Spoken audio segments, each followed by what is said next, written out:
Monsieur Paul Christophe, donc ministre des Solidarités, de l'Autonomie et de l'égalité entre les femmes et les hommes, de façon à faire un point avant tout au titre du débat sur le projet de loi de financement de la sécurité sociale pour 2025.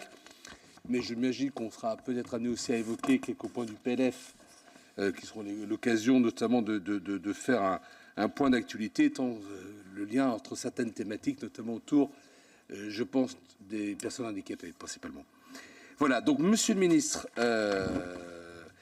dans sa version initiale, le PLFSS contient finalement peu de mesures concernant les branches famille et autonomie, qui relèvent plus spécifiquement de votre compétence. Pourtant, les enjeux sont lourds. Sans prétendre à l'exhaustivité, les représentants des collectivités territoriales que nous sommes ont notamment à l'esprit la situation de beaucoup d'établissements dans nos départements, d'établissements EHPAD pour personnes âgées dépendantes, mais également la situation des aides à domicile.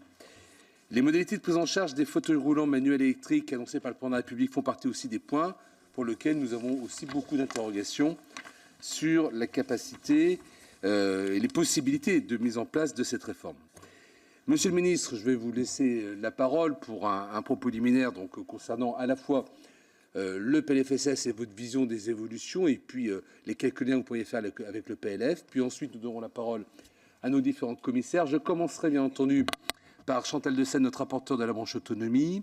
Je donnerai également la parole à Marie-Pierre Richer, qui est rapporteur pour la branche AT-MP, mais qui est surtout là en tant que présidente du groupe d'études sur le handicap.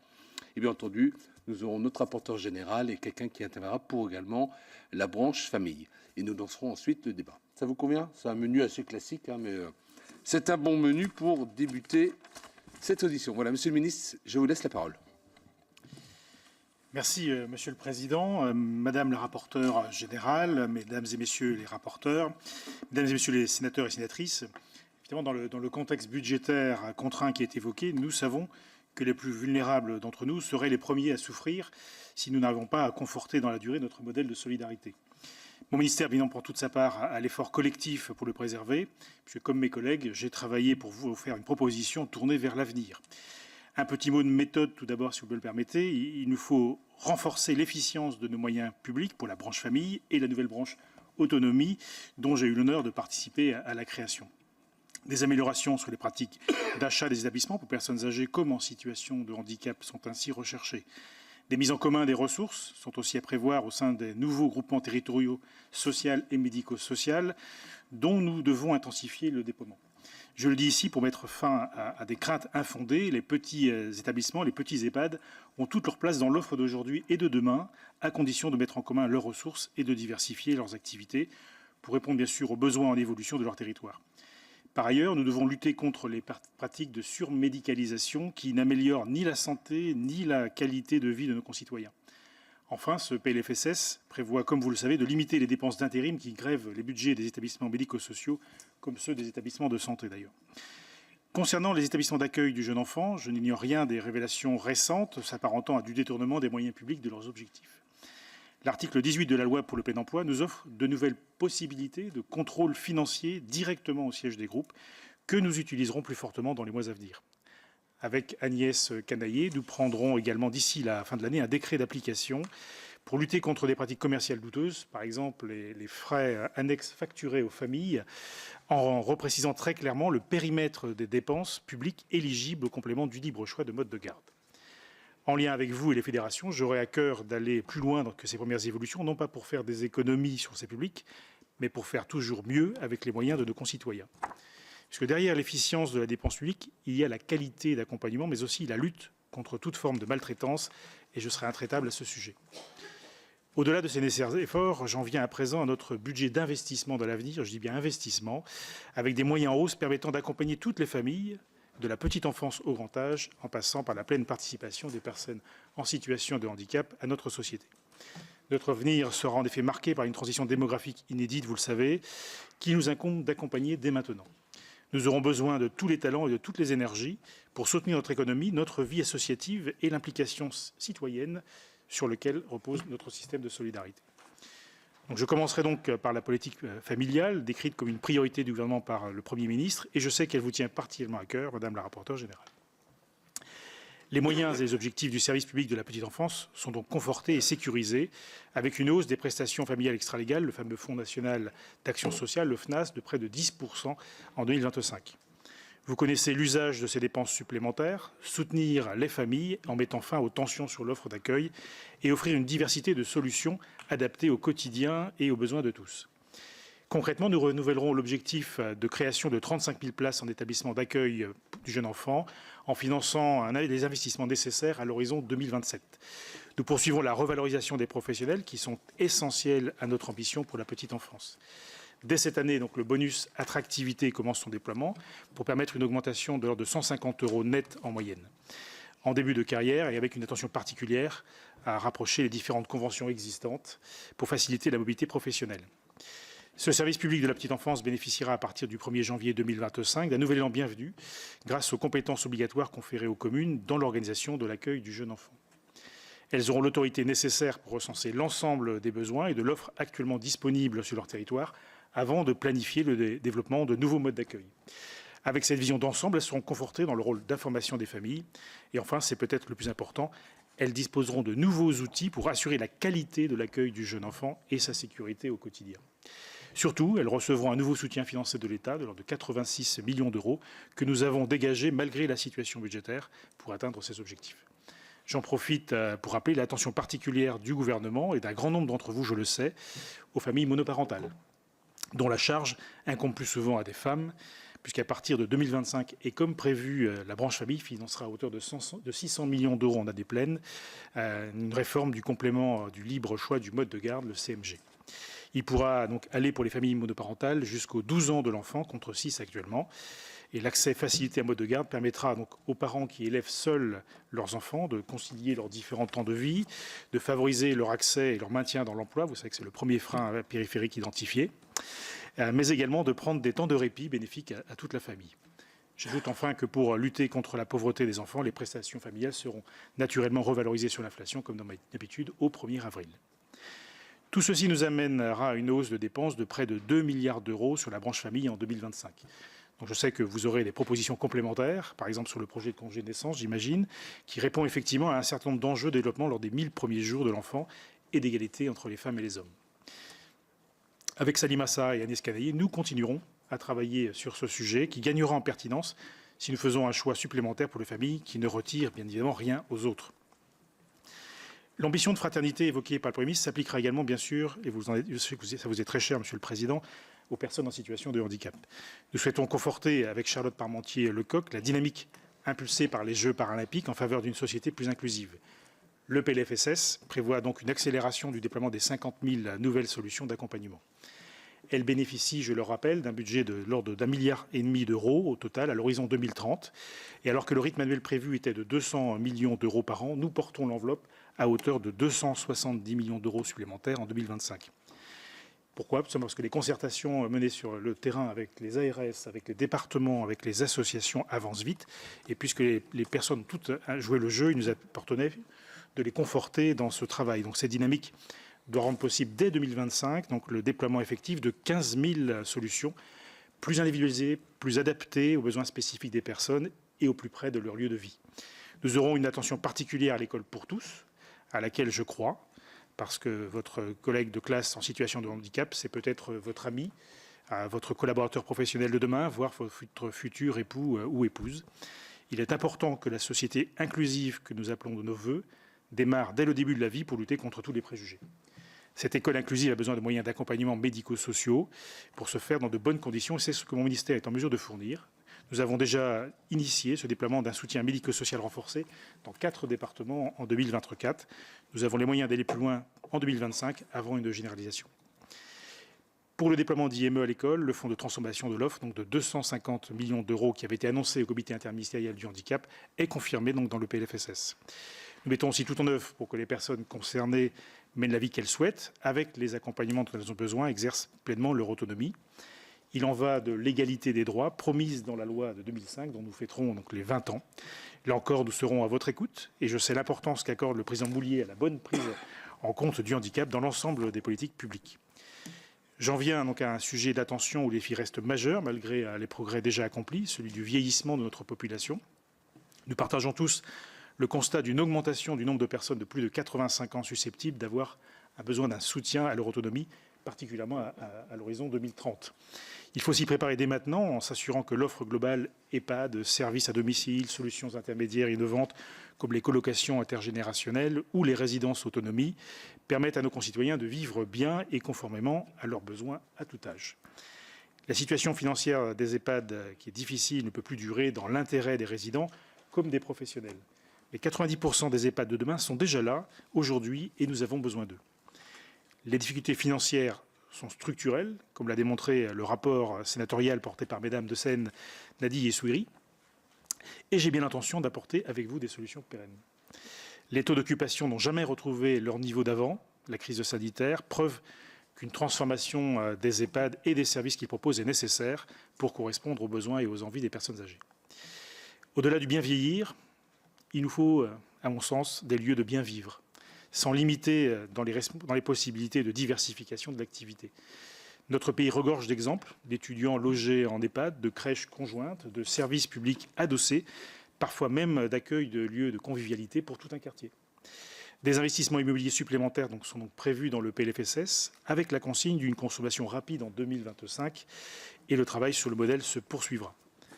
J'ajoute que les EHPAD ne sont pas uniquement financés par la sécurité sociale, mais vous le savez, que la majorité des financements viennent même des usagers qui payent un tarif hébergement et une part pour l'entretien de l'autonomie relève des départements. Alors que les dotations annuelles des ARS ont augmenté de l'ordre de 50% depuis 2019, les tarifs hébergement et les financements de l'autonomie ont suivi des évolutions très variables en fonction des territoires. Elles étaient en général bien moins importantes malgré l'inflation, l'intensification des besoins et les nécessaires revalorisations de professionnels engagés. En complément d'une mesure sur les tarifs hébergement prévue par la loi Bien vieillir, le PLFSS prévoit d'agir en finançant de manière volontariste l'expérimentation du rattachement de l'entretien de l'autonomie en EHPAD à la branche de sécurité sociale du même nom. Elle est voulue par le secteur avec déjà 23 départements candidats retenus à date. Je rappelle que cette expérimentation initialement portait sur 10 départements, puis 20 se sont portés volontaires. Et donc nous avons une mesure en lettres dans le PLFSS qui propose de l'étendre à 23. Elle permettra de simplifier le travail des gestionnaires pour passer plus de temps auprès des résidents et d'égaliser vers le haut le niveau de financement de l'entretien de l'autonomie pour un surcoût total d'environ 200 millions d'euros pour la sécurité sociale. Les moyens de tous les EHPAD augmenteront par ailleurs en 2025 à travers le recrutement d'environ 6 500 professionnels supplémentaires pour atteindre plus vite, vous le savez, la trajectoire de 50 000 équivalents temps plein supplémentaires annoncés pour 2030. Ces évolutions et le financement de places supplémentaires aboutiront à une hausse du sous-objectif de l'ONDAM dédié aux personnes âgées d'environ 6% en 2025, supérieur à celui de l'année dernière. Accompagner le vieillissement, c'est également soutenir nos aides à domicile. C'est grâce à elles que nous réaliserons le souhait de beaucoup de Français de vieillir chez eux, que ce soit d'ailleurs au domicile historique ou au sein d'une résidence autonomie. En accord avec la loi Bien vieillir d'avril 2024, nous proposons dans ce PLFSS une nouvelle aide financière de 100 millions d'euros à destination des départements qui la dirigeront vers les aides à domicile afin de soutenir une partie de leurs dépenses en mobilité. Je ne vous apprends rien, ces professionnels, souvent des femmes là encore, sont parfois obligés d'utiliser une partie de leur salaire pour financer leurs déplacements professionnels et ce n'est évidemment pas acceptable. Je voudrais conclure enfin par un sujet que je porte depuis plusieurs années, celui des 11 millions d'aidants de personnes en situation de handicap ou âgées en perte d'autonomie. Je vous confirme donc que le PLFSS prévoit une augmentation des moyens pour le déploiement, et c'est important, de nouvelles places de répit. Et je souhaite par ailleurs donner un nouveau souffle à la stratégie aidant que les récents soubresauts démocratiques, dirons-nous, n'ont pas permis de porter autant que c'était nécessaire. Et donc un comité de suivi aura bien lieu avant la fin de l'année. Mesdames et messieurs, donc en raison des différents ajouts à la trajectoire initiale de la branche autonomie prévue en loi de financement 2024, aboutissant à une hausse de dépenses de l'ordre de 2,4 milliards d'euros en 2025, la branche passera en déficit dès l'année prochaine et pour les suivantes. J'assume ces investissements nécessaires, je parle bien d'investissement, mais il est désormais acté que ces 0,15 points de CSG alloués à la branche en 2024 ne suffiront pas à garantir le rythme de déploiement de l'offre sur le long terme. Sur ce sujet, je serai très clair, Président, il n'y a pas de tabou préalable du gouvernement sur le principe d'une hausse de recettes permettant de poursuivre l'adaptation de notre société au grand âge. Il faut cependant que les propositions soient faites sans détériorer l'équilibre financier dont nous dépendons tous collectivement. Nous devons aussi avoir en tête l'impératif d'efficience que nous devons à l'ensemble des contribuables ce qui implique une juste part de solidarité, mais aussi de responsabilité individuelle. Vous savez enfin que les délais avec lesquels nous avons construit ce projet étaient réduits, voire très réduits. Il s'agit donc d'une proposition initiale, en tout cas je l'entends comme telle, perfectible, dans la limite de ce que la situation actuelle de nos finances publiques exige. Je vous remercie de votre attention et donc je me tiens à disposition, bien évidemment, pour vos commentaires et questions. Merci, Monsieur le Ministre, pour vos propos. Je vais donc tout de suite donner la parole à nos rapporteurs, différents rapporteurs, et je vais commencer par Chantal Deseyne, rapporteur de la branche autonomie. Oui. Merci, Monsieur le Président. Merci, Monsieur le Ministre, pour vos propos et la présentation de ce PLFSS concernant la branche autonomie.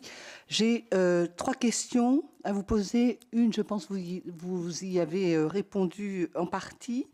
La première qui porte sur l'expérimentation menée dans 23 départements, d'une réforme qui est très attendue.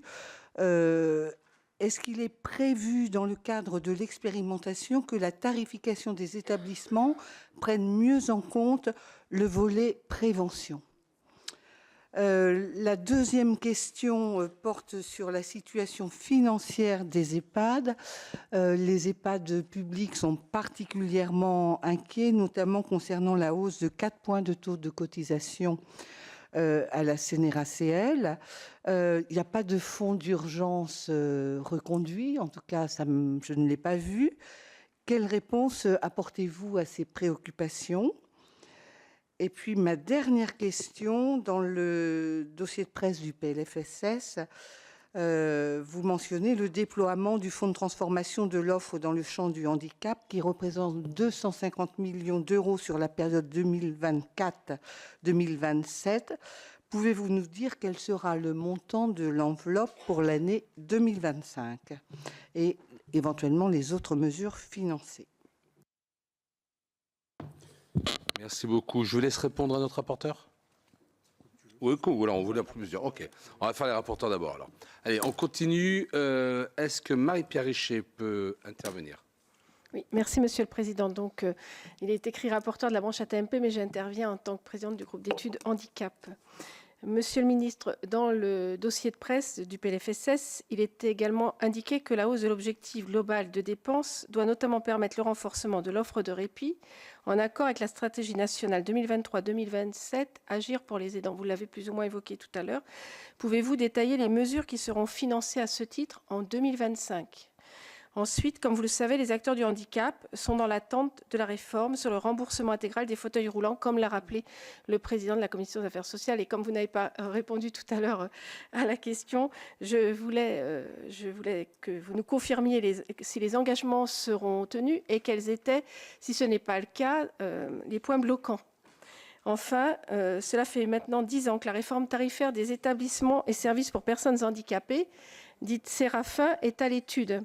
Cette réforme doit permettre de simplifier le système de financement en le connectant davantage aux besoins et en soutenant la transformation de l'offre des établissements et services.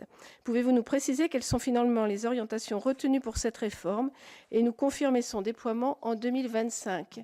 Et puis, je fais un petit pas de côté concernant les EHPAD, très rapide.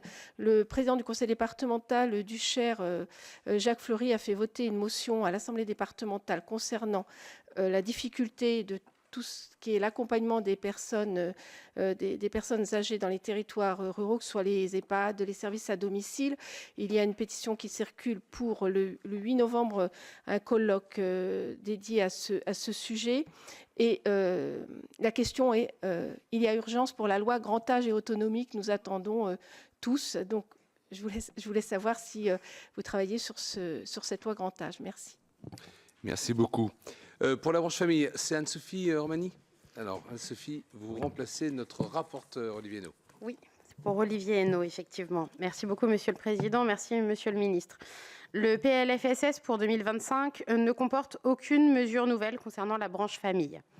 Toujours fortement touchée par des transferts au profit des autres branches ou par la prise en charge des indemnités journalières du congé maternité post-naissance, la branche famille devrait être à l'équilibre en 2025 et déficitaire en 2026. A minima, le cadre budgétaire du PLFSS semble assurer le financement de la réforme du CMG, dit emploi direct, adoptée dans la LFSS 2023 et qui a pour objectif de réduire le reste à charge pour les familles modestes choisissant une assistante maternelle ou une garde d'enfants à domicile. Toutefois, les projections établies dans l'étude d'impact de cette réforme faisaient estimation de 43% de familles perdantes. Même si d'heureux ajustements ont été réalisés l'année dernière en loi de financement, le chiffre définitif dépendra pour beaucoup des modalités d'application et de calcul qui doivent être prévues par décret. Or, ces derniers ne sont pas encore publiés. Dans ce cadre, quelles sont les dispositions prises par le Gouvernement pour limiter au maximum le nombre de familles perdantes ? Et pouvez-vous nous préciser le calendrier dans lequel seront pris les décrets d'application ? La deuxième question d'Olivier Henno. Comme nous avons souvent eu l'occasion de le dire, la précédente convention d'objectifs et de gestion n'a pas tenu toutes ses promesses en termes de nombre de places créées en établissement d'accueil du jeune enfant. D'après les premiers chiffres transmis au rapporteur, la COG 2023-2027 démarre également en deçà des objectifs de création de places en EHJE, 35 000 places d'ici à 2027. Quelles sont les voies envisagées par le Gouvernement pour enfin atteindre les objectifs annoncés ? Et enfin, ma dernière question, le service public de la petite enfance doit voir le jour au 1er janvier 2025, mais son application concrète suscite beaucoup d'interrogations dans nos collectivités. Le PLF pour 2025 prévoit une compensation à hauteur de 86 millions pour les collectivités organisatrices de l'accueil du jeune enfant. Cet accompagnement est-il réellement à la hauteur afin de permettre aux communes de faire face à l'accroissement des charges induits par leurs nouvelles compétences ? Par ailleurs, comment cet accompagnement financier s'inscrit-il dans le temps ? Et si je peux me permettre un tout petit pas de côté, par rapport à notre collègue Chantal Deseyne, on a parlé tout à l'heure de l'expérimentation dans les EHPAD. Cette mesure de simplification semblait bien accueillie, mais au mois d'août, les décrets d'application n'étaient pas encore sortis et permettant cette expérimentation. Et je voulais savoir ce qu'il en était aujourd'hui. Merci pour ce pas de côté. Merci Anne-Sophie Romagny. Elisabeth Donneau, est-ce que, même si... Oui, j'ai pas... comment dirais-je, de questions, comment dirais-je, a priori, mais je voudrais quand même vous parler en tant que rapporteur général. Moi, je m'inquiète. Alors, cette présentation, elle est tout à fait enthousiasmante, si je puis dire, puisque dans ce contexte, le budget va augmenter et que vous parlez, Monsieur le Ministre, d'un budget d'investissement dans l'avenir. Donc, c'est prometteur. Mais comment va-t-on faire passer ce projet, alors que dans d'autres articles, il y a la possibilité qu'on puisse baisser les allègements généraux et qui frapperont une partie des métiers qui sont liés à l'accompagnement des familles et, comment dirais-je, et des anciens en particulier, des personnes handicapées. Et là, ça fait presque voilà, une opposition finalement, alors que ces services-là sont en grande difficulté déjà. Je voudrais aussi vous demander, parce que vous avez dit les petits EHPAD, et moi ça m'a vraiment, comment dirais-je, fait plaisir, on avait pu en échanger, ont toute leur place, à condition effectivement de mutualiser leurs moyens, en tout cas de travailler ensemble, et surtout peut-être de diversifier leur offre.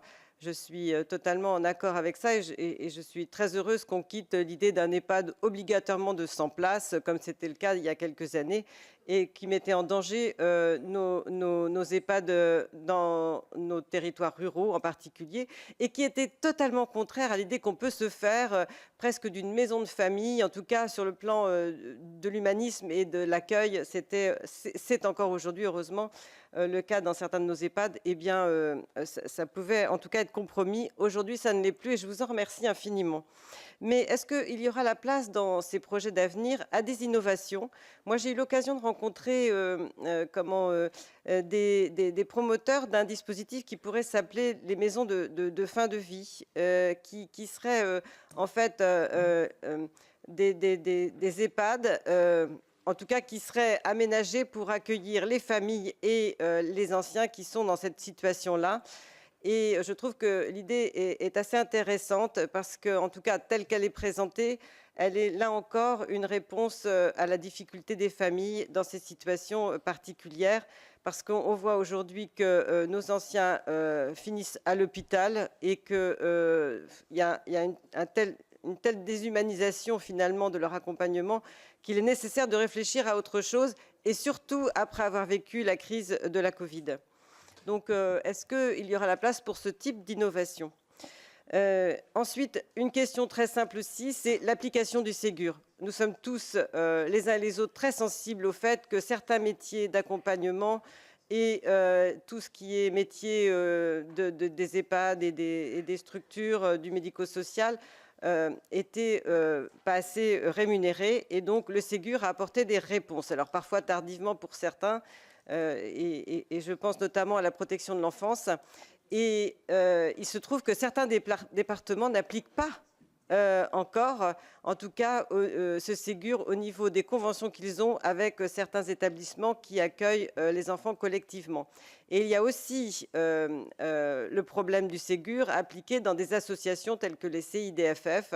Et là, on a quand même des remontées de terrain qui sont terribles parce qu'il y a, comment dirais-je, une prise en compte du Ségur avec rétroactivité. Et donc, c'est très, très lourd pour certaines associations qui menacent, parce que ça va être le cas, de fermer. Et donc, comment vous comptez répondre à ces attentes budgétaires ? Merci, Monsieur le Ministre. Merci. Monsieur le Ministre, je vous laisse répondre déjà à cette première tournée de questions, mais il y a encore un bon menu après.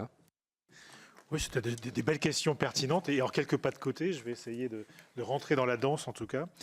Donc, je ne suis ministre que depuis 4 semaines. Donc, évidemment, il a fallu prendre la mesure d'un certain nombre de sujets, même si j'ai eu l'occasion de rencontrer bon nombre d'entre vous sur mes travaux précédents au titre donc, de mon ex-mandat de député, puisque ça y est, je ne suis plus député depuis un jour. Sur la question de la réforme des fauteuils, Monsieur le Président, c'est une réforme effectivement compliquée, qui a été pour partie travaillée par, je vais dire, mes prédécesseurs, parce qu'ils s'y sont mis à plusieurs, pour vous dire que le sujet est bien compliqué. Je suis accompagné par Charlotte Parmentier-Lecoq sur cette question. Compliquée parce qu'elle imbrique à la fois des fabricants, des distributeurs, et puis des bénéficiaires surtout. Et c'est cela que l'on s'attache à écouter. Les fabricants, évidemment, eux, en industriel, les distributeurs, eux, s'appuient beaucoup sur les locations. Et donc, c'est aussi une question qui est venue percuter nos réflexions. Et puis, au titre des usagers, bien évidemment, il y a notre capacité à prendre en charge convenablement, donc à 100%, les fauteuils nécessaires. Alors, on travaille également avec Sébastien Pétavy, que vous connaissez peut-être, qui est un député en fauteuil roulant donc à l'Assemblée, qui a déposé donc une PPL qui devrait être discutée également en décembre si on n'aboutit pas dans les négociations qui sont en cours. Donc, moi, j'ai bon espoir qu'elles aboutissent. Actuellement, on avait donc sur les travaux un accord des constructeurs, on avait un accord d'une partie du monde associatif, ce qui est souvent partagé sur ces approches, et pas vraiment un accord avec les distributeurs, puisque ça venait quand même amoindrir leur capacité à marger sur certains dispositifs. Et puis il y a un autre sujet finalement qui est venu percuter la réflexion, c'est celui du conseil, notamment avec la place des ergots, puisque on s'est rendu compte que parfois, notamment sur ce qui est des coussins et de l'assise qui est proposée dans les fauteuils, eh bien, si vous n'avez pas le bon coussin, vous avez des dommages corporels qui sont importants et qui donc, et alors c'est arrivé à notre collègue, c'est pour ça qu'on est très pointu sur cette question. Et il faut éviter que le conseil soit exercé aussi par celui qui vend, parce que sinon le lien de subordination il est assez évident et on sait ce que c'est que le conflit d'intérêt quand on est élu, donc on doit le former. Cela dit, moi j'ai la volonté donc d'atterrir avant la fin de l'année sur ce sujet. On n'est pas si loin que cela. L'idée est donc de prendre en charge donc les fauteuils au juste prix, sans se laisser embarquer dans des surcoûts qui parfois donc surviennent dans des effets de bord. On s'est rendu compte que par exemple un fauteuil qui aujourd'hui est vendu 500 € parce qu'il vaut 500 € pris en charge à 500 € pourrait demain être vendu 2500 € si on n'y prend pas attention. Voilà. Donc on est aussi les garants du bon usage de l'argent public, donc c'est une dimension en tout cas qui ne nous a pas échappé. Et donc j'ai bon espoir qu'avec les travaux qu'a repris Charlotte Parmentier-Lecoq à mes côtés, on aboutisse à quelque chose de tangible qui soit convenable et qui assure la garantie de la prise en charge. Parce qu'aujourd'hui, vous savez qu'il y a des effets de seuil. Vous avez un fauteuil à 6 000 €, vous voulez rajouter une peinture spécifique, il est vendu 6 100 €, vous n'avez plus les 6 000 €. C'est ubuesque, mais c'est la réalité. Donc voilà, il faut qu'on corrige également ces effets, Monsieur le Président. Je sais que vous y êtes très très attentif et on y travaille d'arrache-pied. Sur l'expérience avec les 23 départements, je vous le disais, on est parti au départ de 10 départements. Il y avait une volonté donc d'être assez restreint sur le champ, puis on est rapidement passé à 20. On est en train d'essayer de stabiliser donc les 23. Donc c'est aussi pour ça que les décrets ne sont pas sortis, parce qu'on est encore dans le dialogue qui va de pair. L'idée étant de garantir une équité sur les tarifs qui sont proposés à l'échelle nationale, et on a tiré plutôt vers le haut finalement les prises en charge, puisque, comme je le disais en préambule, la dépense supplémentaire pour la sécurité sociale sera de l'ordre de 200 millions d'euros. Voilà, donc ce qui donnera là aussi, alors c'est pas la solution unique, mais ça donnera aussi un peu d'air à certains EHPAD au regard donc de la prise en charge donc de ces deux sections. Sur le volet prévention, effectivement, c'est une de nos préoccupations. Vous savez tout comme moi que plus on est efficace dans la prévention, moins on a de risques de survenue de pathologies associées. Donc c'est bien intégré en tout cas dans la réflexion. Sur la question du fonds d'urgence, alors je ne vais pas forcément l'appeler comme ça. J'y travaille. Je cherche plutôt à réorienter des crédits, puisque actuellement, demander des crédits supplémentaires, vous comprendrez aisément que c'est peine perdue. Donc je cherche à réorienter des crédits. Il se peut, je suis obligé de le dire comme ça, il se peut que vendredi, j'annonce quelque chose. Voilà, à destination, c'est le scoop du jour, donc à destination des EHPAD en difficulté.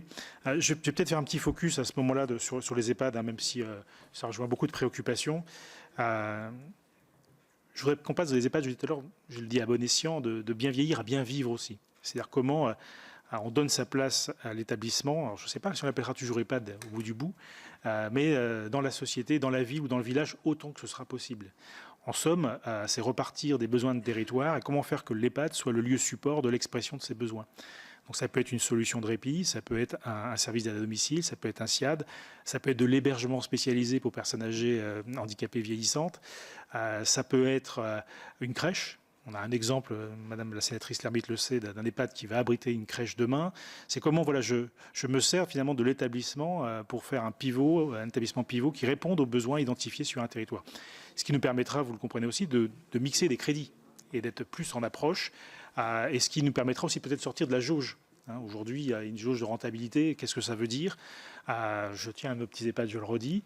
Ils ont leur place dans le maillage territorial, mais comment je leur donne aussi une nouvelle vie quelque part?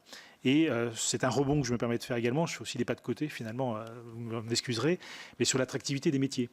C'est-à-dire qu'aujourd'hui, c'est très compliqué d'attirer des jeunes sur un service d'aide à domicile en disant, voilà, tu vas faire 40 ans, voire plus, 43 ans dans un service à domicile. Alors les jeunes que l'on côtoie aujourd'hui, ils ont, j'ai rien dit, hein, j'ai dit avec beaucoup de prudence, voire 43, hein, vous avez vu. Hein. Mais en tout cas, si je m'arrête à l'instant T, je suis obligé de dire 172 trimestres, hein, en fonction de l'âge. Mais vous savez très bien que, tout comme moi, que les jeunes vous côtoyez, vous disent, moi, me projeter déjà à 5 ans. D'ailleurs, pour en avoir discuté encore ce week-end, beaucoup sont à me dire parfois, moi je préfère un CDD parce que je peux sortir au bout de cette période et me reprojeter peut-être sur autre chose si je me suis trompé de voie. Donc mon idée au travers cette potentielle évolution de l'établissement d'accueil de personnes âgées qui devient un lieu support de vie, c'est aussi de permettre de travailler sur une perspective métier, c'est-à-dire qu'une approche plutôt horizontale. Pourquoi demain je ne pourrais pas commencer par un SAD, puis aller peut-être dans un établissement en personnes âgées, puis peut-être dans une crèche, puis peut-être auprès du monde du handicap. C'est d'avoir finalement une vision un peu plus transversale de l'approche métier, avec du coup un parcours et une qualification certainement à reconnaître ou à constituer. Aujourd'hui, par exemple, on sait qu'une aide-soignante peut facilement passer du médico-social handicap au médico-social EHPAD, mais ça reste assez fermé. C'est plus complexe finalement d'aller dans une crèche ou dans un autre métier. Donc comment, c'est un travail collaboratif. Moi, je vous tends la main également pour qu'on y travaille certainement ensemble, pour faire en sorte que, à la fois, donc, on soit sur la transformation de l'offre à partir de l'EHPAD et qu'on soit également sur la transformation de l'offre en matière métier. Et je pense que ça nous permettra de répondre aussi aux besoins. Je vous disais tout à l'heure qu'on augmente à 6 500 le financement des équivalents temps plein en EHPAD à l'horizon 2025, mais encore faudra-t-il trouver les candidats. Donc certes, il y aura une campagne qui sera proposée sur l'approche métier donc d'ici la fin de l'année, mais pour autant, il nous faut encourager ces vocations. Alors je le disais en réponse à une QAG aussi, ça veut dire aussi dire du bien parfois de ceux qui travaillent, parce que on est souvent malheureusement à parler de cet établissement au travers d'un scandale, que ce soit d'ailleurs une crèche ou que ce soit un EHPAD, mais il y a aussi beaucoup d'établissements qui fonctionnent bien, où les salariés sont particulièrement investis et méritent là aussi toute notre reconnaissance. Donc ça fait partie aussi de la question de l'attractivité métier. Sur le fonds de transformation, donc, oui, il est de 250 millions d'euros. Il vise à accompagner l'ingénierie, là aussi, sur la transformation. On sera très attentif, en tout cas, de la consommation des crédits. J'ai le sentiment que parfois, on nous incite à inscrire des crédits, mais qu'on ne se mobilise pas toujours sur leur consommation. Donc, moi, je serai très attentif à ce qu'en tout cas, ils se traduisent par des effets dans nos territoires. Sur l'offre de répit, on a la volonté effectivement de l'accélérer. Donc, il y a 20 millions d'euros qui sont, je pense, au contrôle, 20 millions d'euros donc, qui sont inscrits donc, en décaissement 2025. L'idée est également de travailler sur les villages répit et les villages vacances répit. On a aussi deux opérations qui vont être soutenues sur le territoire. C'est un sujet en tout cas extrêmement important. Hein. Si on s'amuse entre guillemets à valoriser l'action des 11 millions d'aidants, je pense qu'on a un chiffre qui se fait peur, donc vous voyez toute l'attention qu'on doit leur porter pour faire en sorte qu'ils puissent bien accompagner. Je pense que vous allez nous entendre aussi certainement relancer les questions de formation, puisque quand vous êtes aidant, ça vous tombe dessus, hein, vous le savez aussi bien que moi, et on peut vite être maltraitant sans le vouloir. C'est-à-dire que parfois le geste est à la limite du geste médical, et si on n'a pas été formé, eh bien, on peut blesser la personne que l'on veut aider, donc c'est relativement dommageable. Et puis parfois aussi, le fait de vivre avec la maladie en permanence, de l'accompagner, bien psychologiquement, ça peut s'avérer compliqué, et donc on peut avoir un mot, on peut avoir une expression qui blesse la personne aidée sans le vouloir, et donc là aussi on tombe dans une forme de malveillance. Donc on a une vraie attention à porter également à ce sujet-là sur l'accompagnement donc des aidants. Donc je relancerai, comme je le disais, le comité stratégique à la fin de l'année. Je voudrais aussi qu'on retravaille un peu le congé de proche aidant. Vous savez qu'il embarquait au départ les GIR 1 à 2, il a été étendu ensuite aux GIR 3 à 4, puisque c'était plutôt là qu'on observait les danses, parce qu'il y a moins d'accompagnement. Il est auteur du SMIC, ça, je ne sais pas si je pourrais le revaloriser, mais en tout cas, il y a aussi la question de la temporalité et surtout de sa répétition. Aujourd'hui, on est sur un congé qui était plutôt contingenté au départ sur un one-shot, excusez-moi de l'expression, donc sur un accompagné, alors qu'on est vite plusieurs fois aidant dans sa vie finalement, et donc il nous faut pouvoir le régénérer. Vous savez qu'il est de 66 jours, voilà, c'est bien la bonne jauge. Je pense que là, je serais très heureux d'écouter vos réflexions également en tant que parlementaire pour nous accompagner dans cette évolution. Sur la loi grand âge et autonomie, voilà, donc comme je suis là depuis 4 mois, je trouve beaucoup d'idées. Beaucoup d'idées, peu de financement, mais une urgence. Là, on est tous d'accord sur le besoin d'avoir une urgence. Alors, ça va aller de pair, mesdames et messieurs, sur des financements. C'était un peu la conclusion de mon propos tout à l'heure. J'étais convaincu, lorsque j'ai porté l'amendement qui crée la branche de la cinquième branche de la Sécu à l'époque où j'étais rapporteur de la loi CADES et autonomie, rappelez-vous, d'ailleurs j'avais eu cette expression au ministre, que je vais devoir peut-être me répéter à moi-même finalement, ne nous laissez pas au milieu du gué. C'est-à-dire qu'on crée la branche, on crée une perspective budgétaire avec 0,15 points de CSG. Je crois avoir dit tout à l'heure qu'on aura tout dépensé à la fin donc 2025, en tout cas sur la trajectoire. Et donc il va nous falloir nous retrousser les manches pour construire, accompagner la trajectoire financière. Parce que la loi grand âge, c'est aussi une question de finances, on ne va pas se mentir. Hein. Je n'ai pas dit quelle voie, hein, mais ça, je m'en remets aussi aux mains des parlementaires que vous êtes. Mais c'est aussi une gouvernance. C'est aussi une question de gouvernance, il faudra se parler franchement. Voilà. Et puis c'est aussi une question de stratégie. Voilà. Moi, vous savez, quand j'interroge mes administrés en leur disant, voilà, est-ce que vous voulez vieillir à domicile, ils me disent tous oui. Tous oui. Et quand je leur demande, est-ce que vous pensez que vous allez pouvoir vieillir dans votre maison, c'est pas si évident que ça. Voilà, on tombe en dessous de 50%. Donc ça veut dire qu'aussi, il y a une stratégie à avoir. Le virage domiciliaire, c'est bien. La question de la transformation de l'EHPAD, c'est aussi très bien. Mais voilà, il y a un entre-deux aussi qu'il nous faut accompagner et co-construire. Je suis un peu désordonné, hein, Président, m'en veuillez pas. Tout va bien. Sur le CMG linéarisé, sur le risque de perdant, donc on y travaille parce que la concertation donc, ne sont pas terminées.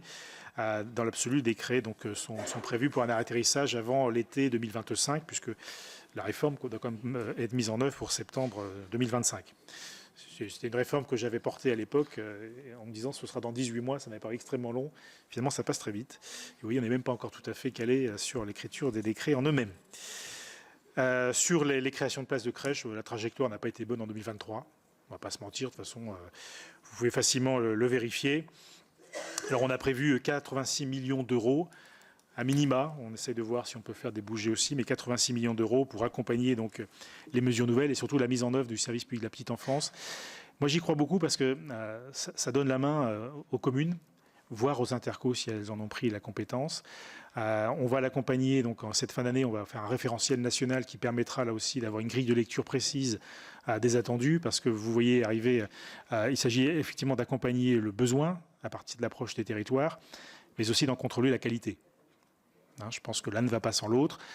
Moi, quand je vois les approches qui dénoncent certains scandales, je vois se dire qu'on a été défaillant sur le contrôle. Voilà. Alors peut-être qu'on a été défaillant parce qu'on n'avait pas les bons outils.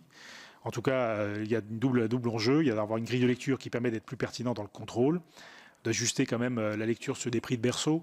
Je pense qu'il ne faut pas se mentir non plus. Il y a eu parfois un peu d'hypocrisie quand on avait une approche communale, on savait combien ça coûtait, et en faisant une DSP, on se rend compte que c'est beaucoup moins cher. On a le droit de se poser la question, pourquoi c'est beaucoup moins cher? Donc peut-être parce qu'on n'avait pas la bonne grille de lecture. En tout cas, non. On y travaille pour qu'elle soit présente à la fin de l'année. Et de la même façon, on va organiser donc les choses pour qu'il y ait au minimum un contrôle annuel, donc avec les services de l'État, des départements et des CAF, toutes les personnes concernées finalement par la politique de la petite enfance. Ce que l'on doit effectivement, c'est un accueil bienveillant, un lieu où on puisse quand même travailler l'esprit libre également. Et sur cela, je pense qu'on a aussi notre part de responsabilité sur un certain nombre d'outils à mettre en œuvre. Sur l'effet des exonérations des employeurs, donc on va être très attentif évidemment au secteur médico-social, vous en doutez. Je ne peux pas encourager d'un côté et pénaliser de l'autre. Donc on observe quand même qu'il est surtout concerné entre 1,2 SMIC et 1,9 SMIC, le secteur du médico-social. Donc il devrait être relativement préservé par les effets de la réforme, mais c'est au moment où je vous parle, puisque vous savez que le sujet est en discussion et qu'il sera âprement discuté dans les deux chambres. Donc je vous inviterai là aussi à être très attentif pour préserver ce secteur qui m'est cher en tout cas. Sur la CNRACL, on va compenser intégralement la section soins. Donc sur la section hébergement, évidemment, elle relève plutôt des départements. Donc là aussi, on aura un intérêt particulier, et donc d'où peut-être l'intérêt aussi des tarifs différenciés, qui est une autre évolution que l'on doit aussi à la loi Bien vieillir. J'ai peut-être fait un peu le tour, mais il faut par inviter à me relancer si oui, j'ai pas été assez complet. Alors, on va commencer l'intervention, les différentes interventions. Vous êtes 12 à avoir demandé la parole, hein, je vous le dis. Nous avons 1h20. Donc, et si vous pouviez être concentrés, mais en tous les cas, poser les questions qui vous intéressent. Et je vais commencer tout de suite par Corinne Boursier. Oui, merci Monsieur le Président. Monsieur le Ministre, bonjour. J'avais deux questions, mais vous avez déjà répondu à la première, donc ça va aller plus vite sur l'expérimentation dans les EHPAD. Ma deuxième, c'est sur la prévention. En effet, la prévention peut permettre des économies non négligeables pour notre système de santé et éviter des soins coûteux lorsque la maladie est détectée très tôt, dès le début. Comment interpréter l'absence de dispositifs de soutien à la prévention, notamment pour le cancer, dans ce texte? Soutiendrez-vous des amendements remédiant à ce manque? Je vous remercie. Merci beaucoup. La parole à Pascale Gruny. Merci Monsieur le Président. Monsieur le Ministre. Alors moi je reviens sur la Plax où j'avais fait un focus sur le faible recours aux allocations de solidarité aux personnes âgées qui s'élève à 50% malgré la revalorisation de l'ASPA et le relèvement du seuil de récupération sur succession des sommes versées au titre de ces allocations. Est-ce que vous envisagez des mesures à ce sujet? Et ensuite, j'ai un deuxième sujet sur l'école inclusive. Donc, je vous ai bien entendu, mais moi, j'ai quand même un petit souci par rapport à l'école inclusive pour tous. C'est possible si on a un accompagnement très, très fort. Et parfois, je ne sais pas si c'est bien aussi de prendre tous les enfants. Certains seraient peut-être mieux accompagnés dans des établissements. Comme on n'a pas d'établissement, eh bien, on pallie autrement, mais avec peu de moyens. Et finalement, moi, je vois chez moi et ailleurs des enfants qui ne sont pas heureux, des parents qui ne le sont pas non plus, et des enseignants non plus. Donc c'est une vraie question, parce que moi, j'ai voté la loi de 2005. J'étais parlementaire il y a 20 ans. C'est la première loi quand je suis arrivée, moi, au sein de l'hémicycle. Et franchement, moi, voilà, c'est un vrai sujet aussi chez moi. Mais en revanche, je pense qu'il faut faire attention. Donc, école inclusive, oui, mais attention à ce qu'il n'y ait pas de la souffrance aussi. Merci. On continue avec Laurent Burgoa. Oui, merci, Monsieur le Président. Monsieur le Ministre, je vais profiter de votre présence en tant que rapporteur pour avis de la mission Solidarité du projet de loi de finances, de vous poser une question sur la réforme tant de fois annoncée de la solidarité à la source qui prend enfin forme. En effet, à ma connaissance, le pré-remplissage des déclarations trimestrielles de ressources pour les bénéficiaires du RSA et de la prime d'activité est actuellement expérimenté dans 5 départements. Ce pré-remplissage des revenus du bénéficiaire par les services de la CAF me paraît de nature à simplifier les démarches administratives, mais également à réduire le risque d'indu qui représente, je le rappelle, près de 6% des plus de 26 milliards de prestations versées à ce titre. Donc ma question est simple, pouvez-vous me confirmer que cette expérimentation sera généralisée sur l'ensemble du territoire dès mars 2025 et quelles sont, selon vous, les prochaines étapes pour la solidarité à la source? Merci beaucoup. Je continue avec Monique Lubin. Merci, Monsieur le Président. Monsieur le Ministre, moi j'ai trois sujets à aborder avec vous. Alors, d'abord, la protection de l'enfance et les enfants concernés par les multiples vulnérabilités. Dans les Landes, 350 enfants sur les 1250 protégés sont en situation de handicap, proportion très importante. Donc, le département prend largement sa part de responsabilité sur les réponses à apporter, ne serait-ce qu'en 2023-2024. Nous avons investi 2 millions d'euros supplémentaires en fonctionnement pour accueillir à temps plein des jeunes en situation de handicap ayant tous une notification de la MDPH pour un accompagnement ou un accueil médico-social. L'État met en œuvre les 50 000 solutions, 8 millions d'ici 2030 pour les Landes, mais on en voit la traduction dans le PLFSS, mais dans la réalité, pour l'instant, 0 € sur les 2 millions et à date, une petite enveloppe de 300 000 € qui est envisagée. Donc, quelles sont réellement les priorités du ministre de vous, Monsieur le Ministre, sur la protection de l'enfance, là où encore récemment le CESE tirait la sonnette d'alarme? Sur le Ségur de la santé qui a été étendu à tous les salariés du secteur non lucratif de la branche dite basse, sanitaire, sociale et médico-sociale non lucratif, mais sans aucune mesure de compensation. Si je reviens sur mon département, c'est 1,5 million d'euros que nous avons dû verser pour compenser. Mes collègues en ont parlé sur d'autres secteurs, et le secteur notamment associatif. Il faut impérativement nous aider. Il faut impérativement compenser. Sinon, ce Ségur de la santé ne sera pas respecté et nous continuerons à avoir des salariés et des agents qui seront à juste titre tout à fait frustrés. Et enfin, pour les EHPAD, vous en avez longuement parlé et vous avez dressé des conclusions que nous connaissons, mais nous, ce que nous constatons, c'est que depuis un petit moment, quand même, l'État procrastine sur les mesures à engager, les moyens à programmer pour la 5e branche.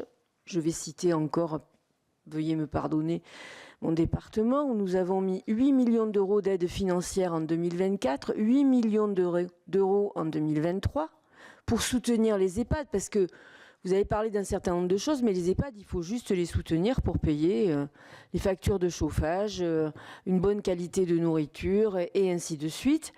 Et dans le même temps, les crédits de l'État sont bien moins importants. Il faut noter en plus que ces efforts faits par les départements, je crains que ce soit la dernière année que nous puissions les faire, compte tenu des coupes qui s'annoncent dans le budget des collectivités locales. Alors, Monsieur le ministre, que nous proposez-vous sur ces sujets-là? Merci bien. Je continue avec Daniel Chassaing. Merci, Monsieur le Président, Monsieur le Ministre. Donc, Monsieur le Ministre, depuis longtemps, vous l'avez dit, en tant que député, vous avez travaillé sur le défi qui est devant nous pour renforcer la prise en charge de la dépendance qui est nécessaire avec le vieillissement de la population. Vous l'avez rappelé, mais les 85 ans vont doubler entre 2020 et 2040 et bien sûr les personnels pour la prise en charge. Alors dans le PLFSS, vous indiquez une augmentation de la branche autonomie pour rénover les EHPAD, mais aussi recruter 6500 professionnels, c'est-à-dire en fait un par EHPAD, puisqu'on a 7500 EHPAD, et atteindre 50 000 dans les années 2030 pour passer un encadrement de 0,35 à 0,45 ETP de soignants. C'est ce que nous espérions effectivement avec la loi grand âge en 2021 et la 5e branche de l'assurance maladie. Mais malgré les difficultés de la sécurité sociale que nous voyons et de la branche maladie, nous vous remercions de proposer ce que j'espère cette trajectoire d'embauche en EHPAD de 6 500 par an pendant 5 ans pour prendre en charge décemment nos aînés qui, vous le savez, arrivent en EHPAD extrêmement dépendants physiquement et psychiquement avec des troubles cognitifs.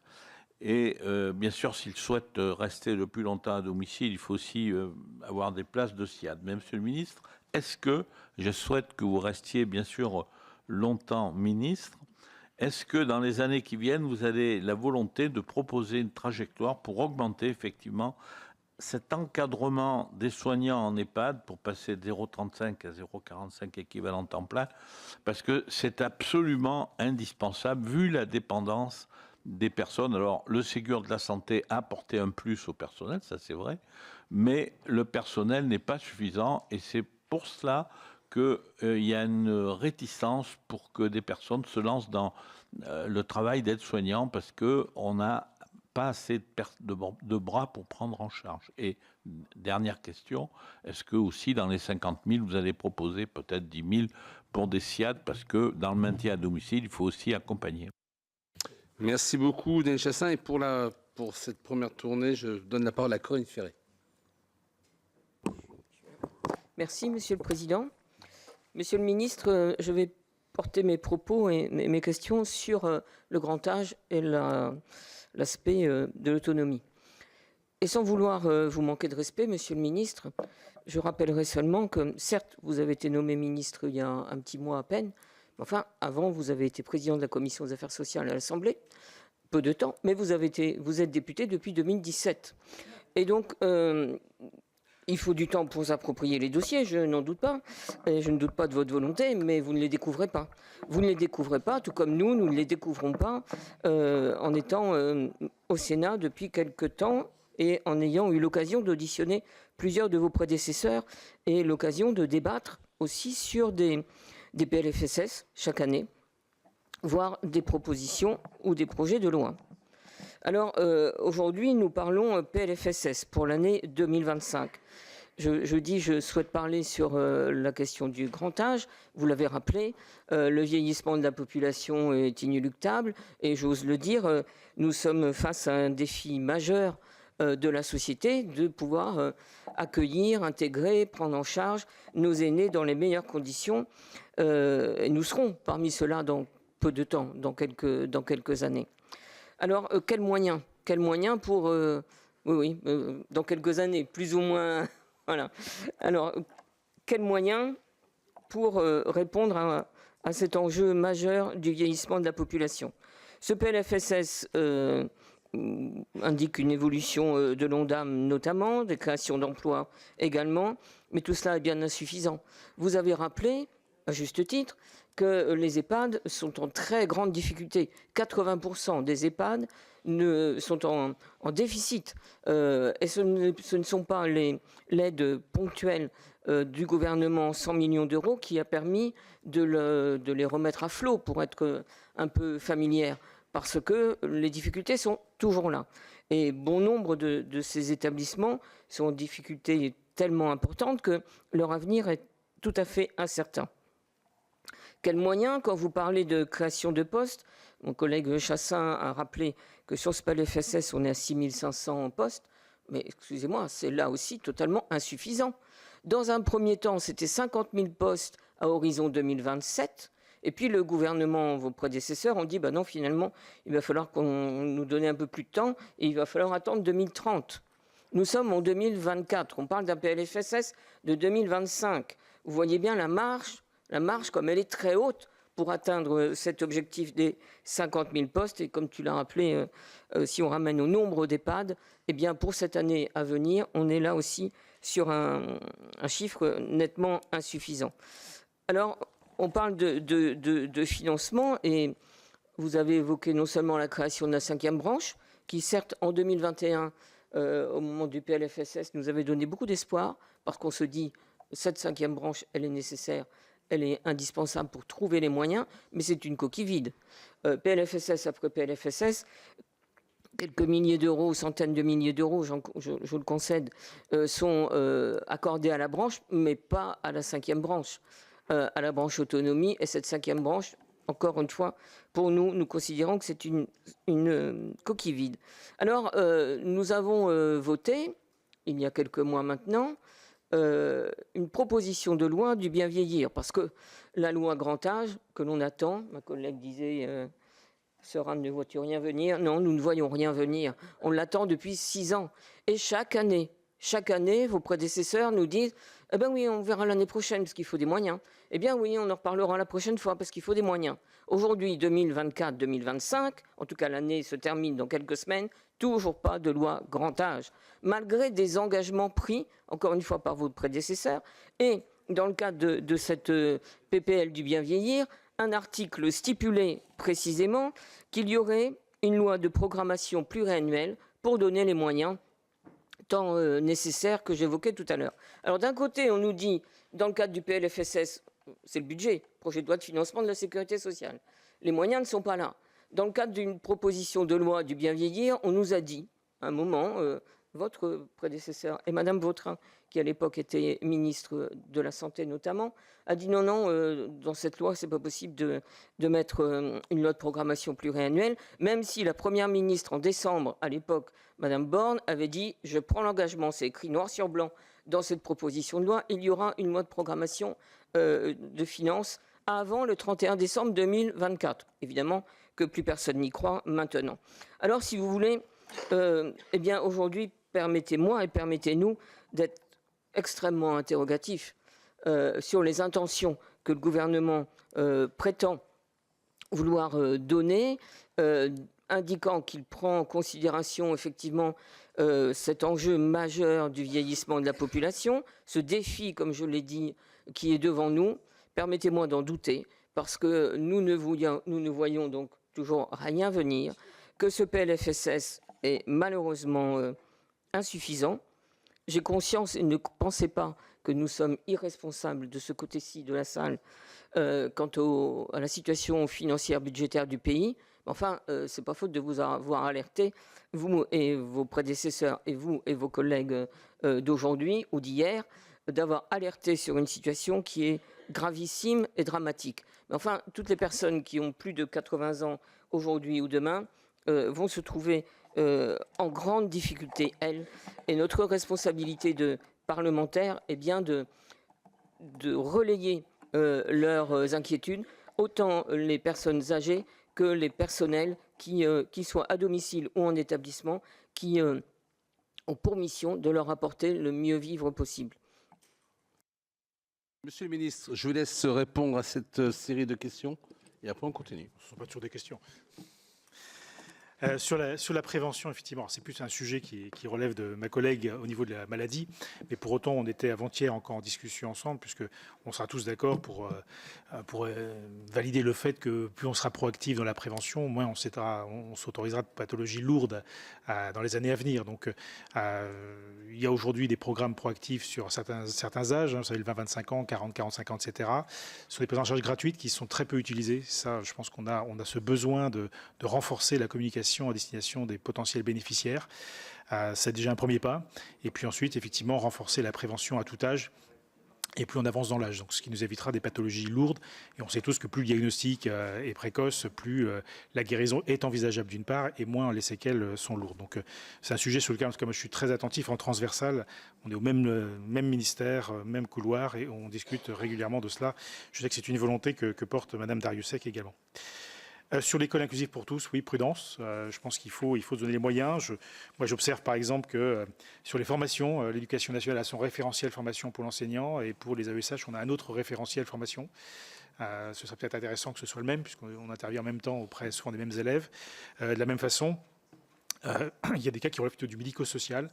Et c'est à ce titre-là, je suis très attentif à l'expérimentation qui est en cours, vous savez, sur 4 départements, sur l'école inclusive avec le rôle du médico-social auprès de l'école, dans l'école. Je pense que là aussi, ça a du sens. Et je pense qu'au moment où on va expertiser cette belle loi à laquelle vous avez participé en 2005, donc l'an prochain, il sera intéressant de se réinterroger aussi, profiter de ces expériences, en tirer un certain nombre de conclusions et voir dans quel axe il faut renforcer ou corriger éventuellement les choses. Mais je pense quand même que la mixité a son sens. Moi, je l'ai observé à de multiples reprises sur mon territoire. Je le disais tout à l'heure en préambule. On a parfois le collègue... l'époux, l'épouse ou l'employeur de demain. Je pense que c'est intéressant d'être sensibilisé autant que faire se peut, mais sans porter préjudice non plus à la qualité de l'enseignement qui est prodigué. Donc c'est un équilibre pas toujours simple à atteindre, mais je pense que c'est un bel objectif qu'on doit essayer en tout cas de se donner. Sur la réforme donc, de la solidarité à la source, expérimentée dans 5 départements, qui donc sera généralisée donc l'an prochain. On a pu mesurer combien c'était une mesure de simplification pour l'accès au droit. Donc ça renforce bien effectivement la facilité d'y accéder. Ça facilite aussi la tâche finalement des agents qui accompagnent les demandeurs, puisque c'est pré-rempli. Et également, si ça fait l'accès au droit, c'est aussi au juste droit. Je pense qu'on a pu vérifier que ça limitait fortement les indus. C'est vrai que certaines prestations ne sont pas toujours simples à lire en matière de déclaration. Vous savez que parfois c'est le revenu d'il y a 3 mois, parfois c'est le revenu immédiat.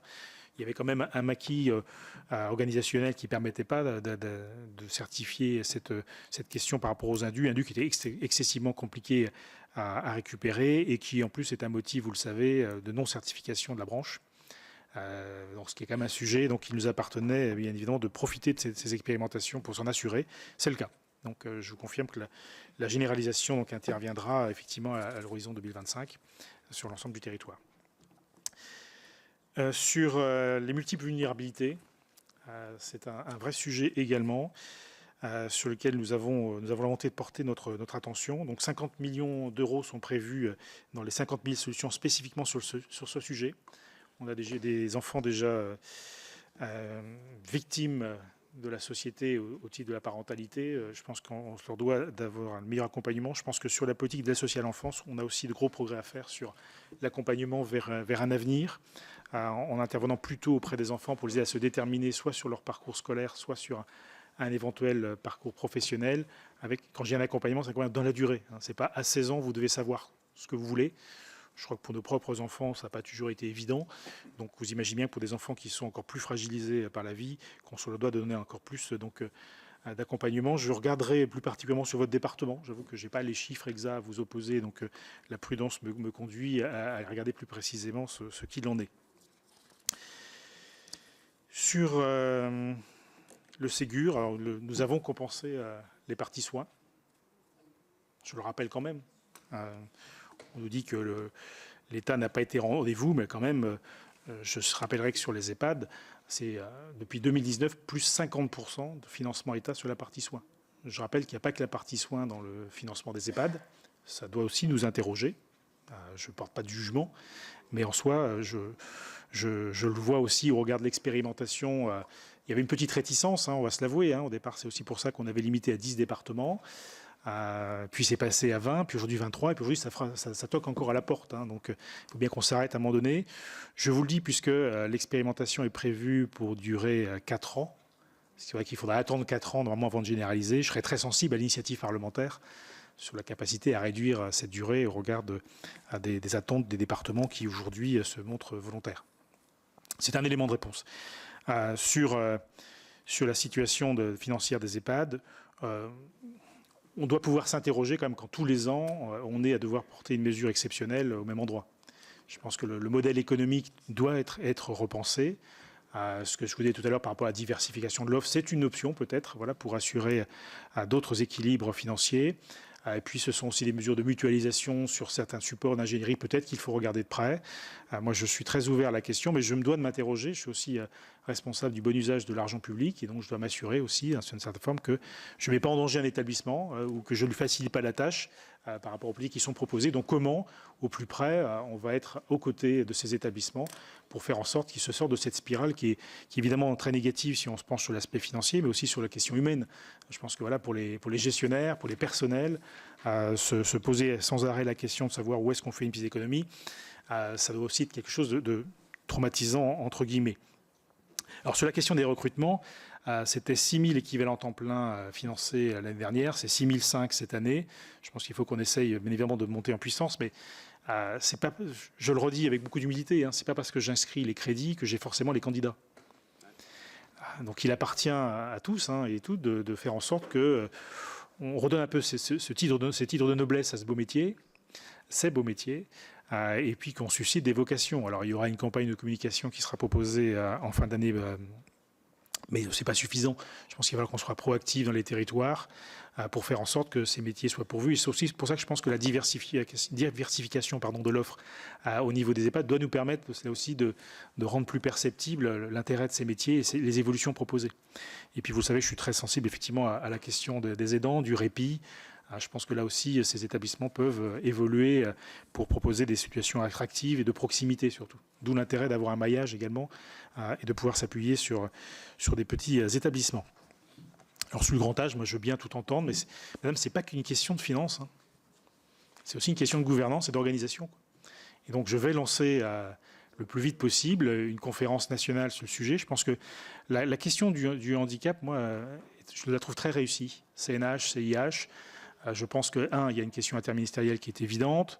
La question du maintien à domicile, je l'ai dit tout à l'heure, oui chez moi, mais forcément, finalement, ma maison n'est peut-être pas adaptée. Donc comment j'adapte l'offre, quelle place je donne aux résidences autonomie. Et puis surtout, la place de l'usager. Ce n'est pas sur la question du grand âge qu'elle est la plus présente.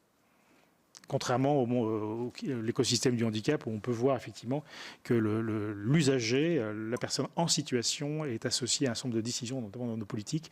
Et je pense que s'il y a quelque chose à proposer dans ce sens-là, j'en serai gagnant et on sera tous gagnants. Et puis, OK, coquille vide. 42,4 milliards quand même. C'est une grosse coquille vide. Je vous rappelle que quand on a créé la branche, on s'était imaginé une trajectoire à 40 milliards à 2027. On est déjà à 42,4 milliards. Je suis d'accord, ce n'est pas suffisant. Il va falloir trouver là aussi d'autres financements pour asseoir une trajectoire qu'il nous faut construire avec l'aide de la gouvernance. Mais je ne parlerai quand même pas d'une coquille vide avec 42 milliards. Merci. On continue nos prises de parole. Laurence Rossignol. Merci, Monsieur le Président. Monsieur le Ministre, bonsoir. Alors, comme je ne vous connais pas sur un des aspects de votre portefeuille dont vous avez assez peu parlé, je dois dire, manifester une certaine frustration. Oui, votre collaborateur se pense vers vous, dit c'est Laurence Rossignol, elle va vous parler de droits des femmes, c'est sûr, c'est obligé, et d'égalité. Et c'est vrai. Donc, je suis un peu frustrée parce que je m'attendais, à travers le PLFSS, que vous nous disiez quelles étaient vos priorités, votre politique. Or, il y a moyen dans le PLFSS de parler d'égalité femmes-hommes et dans votre portefeuille, ne serait-ce que sur les questions de santé. Sujet dont on parle beaucoup ici. On a adopté la semaine dernière un rapport sur l'accès à l'IVG, mais je ne focalise pas sur l'IVG. Il y a aussi toutes les maladies. Toutes les maladies. Pardon ? Oui, c'est santé. Mais c'est santé. Mais vous avez, Monsieur le Ministre, la charge de ce ministère égalité femmes-hommes. Bon. Donc, vous êtes aussi chargé de nous dire ce qu'il y a dans le budget santé qui nourrit ce ministère et cette charge. Voilà, je pense à ça. Donc, c'est la bonne occasion, je crois, pour que vous nous parliez un peu de comment vous voyez cette partie-là de votre portefeuille, même si je sais que vous êtes accompagné d'une secrétaire d'État qui est déjà engagée sur le sujet. Mais d'ailleurs, justement, puisqu'on en parle de cet aspect-là, qu'est-ce que vous pensez de la défiscalisation des pensions alimentaires pour les familles, pour les femmes séparées? Ça a été voté à l'Assemblée, en commission, et puis encore cet après-midi en séance. Est-ce que, en tant que ministre chargé des solidarités, familles, femmes, tous ces sujets qui se réunissent, on pourrait compter sur votre soutien pour que l'amendement voté à l'Assemblée soit maintenu dans l'hypothèse funeste d'un 49.3, ce que personne ne souhaite, bien entendu. Et puis enfin, je voulais vous parler 2 minutes des crèches. Enfin, donc, peut-être pour vous raconter, votre prédécesseur, enfin un de vos nombreux prédécesseurs, Olivier Véran, en avril 2023, avait annoncé 200 000 places de crèche, des contrôles et un service public de la petite enfance. Vous avez eu l'honnêteté, je le salue, de nous dire que l'année 2023 n'est pas une très bonne année en termes de places de crèche, et je ne suis pas sûre que 2024 soit meilleur que 2023, mais n'anticipons pas les résultats. Mais je ne sens pas ça sur le terrain. Bref, en fait, je voulais vous dire un truc assez simple. Je n'ai toujours pas compris ce que c'était que le service public de la petite enfance. Je sais ce que c'est qu'un service public, mais celui de la petite enfance, je ne comprends pas. Soit c'est une dépense obligatoire mise à la charge d'une collectivité d'un niveau quelconque, avec des moyens, auquel cas je sais ce que c'est qu'un service public de la petite enfance. Soit c'est un concept, un fourre-tout, dans lequel les communes, vous avez dit tout à l'heure, les communes vont avoir davantage la main, mais les communes ont déjà la main sur l'ouverture des places de crèche. Et justement, je ne comprends pas bien cette histoire de service public, parce qu'on est par ailleurs dans une séquence de grosses menaces sur les budgets des collectivités locales. Donc je ne vois pas bien comment on va en même temps baisser les budgets des collectivités locales et accroître le nombre de places en crèche. Si ce n'est, et c'est là-dessus que je voudrais vous entendre, Monsieur le Ministre, est-ce qu'on peut ensemble se dire à cet instant que depuis quelques années, c'est le service public, c'est le privé à but lucratif qui est à l'origine de quasiment tous les nouveaux berceaux, que le privé à but lucratif, en fait, n'a pas sa place. Parce qu'on ne peut pas faire pour moitié moins ce que ça coûte.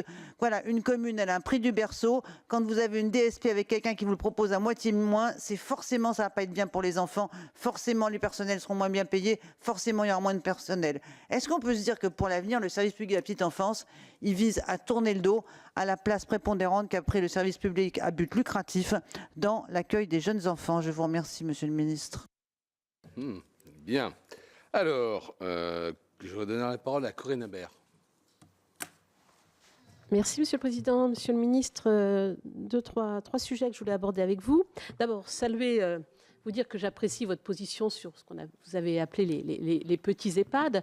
C'est au-delà du sujet de l'aménagement du territoire et de la proximité, la réponse de proximité pour les personnes qui rentrent dans les EHPAD. C'est aussi une façon, avec le maintien de ce réseau, peut-être de les protéger d'une financiarisation excessive. Pour autant, se pose la question pour ces établissements de leur capacité à investir quand c'est nécessaire, avec souvent, et moins il y a de résidents, plus l'impact est important sur le tarif d'hébergement. Alors, il y a le fonds d'intervention régional, mais pensez-vous qu'on arrivera à tenir cette position à la fois de soutien des petits établissements et de répondre à leurs besoins d'investissement quand il est nécessaire d'y passer. Vous avez évoqué aussi une transformation de l'offre, vous avez beaucoup évoqué les EHPAD. Que pensez-vous d'une transformation de l'offre des résidences autonomie? La résidence autonomie, c'est de la compétence pleine et entière des conseils départementaux qui pourraient accueillir demain, certains le font déjà, mais ce n'est pas si simple que ça à évoluer, qui pourraient accueillir des personnes handicapées vieillissantes. Nous avons des résidences autonomie qui ont des places disponibles et on sait bien que la question de la prise en charge des personnes handicapées vieillissantes est un sujet auquel sont confrontés à la fois les associations et puis bien sûr les départements. Est-ce que vous pensez que la position des deux filières pourra évoluer? Comment pensez-vous l'encourager pour apporter concrètement des réponses en ce domaine. Et puis, alors je vais faire un pas de côté moi aussi par rapport au PLFSS, c'est vous parler, et j'associe la rapporteure générale, parce que je sais qu'elle a été interpellée sur le sujet, sur la réforme service autonomie. J'avais à l'occasion de la loi Bien vieillir déposé un amendement pour faire que cette évolution, cette disposition législative qui a été introduite dans le PLFSS 2022 soit assouplie. Parce que si la réforme est simple à comprendre, sur le terrain, c'est un peu plus complexe. Complexe déjà sur le plan juridique, des complexités parfois de correspondance, de cohérence de périmètre, mais aussi par rapport au statut des salariés. Je prends l'exemple d'un service de soins infirmiers à domicile qui relèverait d'une convention de 51 et d'un service d'aide à domicile porté par une collectivité territoriale. Cette réforme, je ne dis pas qu'il faut l'arrêter, bien évidemment, il faut qu'elle continue là où ça ne pose pas de problème. Mais quelle est votre position et seriez-vous prêt à l'assouplir? Parce qu'aujourd'hui, ça met à mal des structures et ça met à mal des liens conventionnels construits depuis de longues années et qui font que le service est assuré sur les territoires. Donc, quelle est votre position? Encore une fois, sans remettre complètement en cause la réforme, il faut la laisser se poursuivre quand ça marche. Votre prédécesseur, lors de la discussion autour de la loi Bien vieillir, avait reconnu que c'était compliqué, que ça posait des problèmes. Est-ce que vous pensez que c'est compliqué, que ça pose des problèmes? Merci beaucoup. Je continue avec Raymond Poncet-Monge.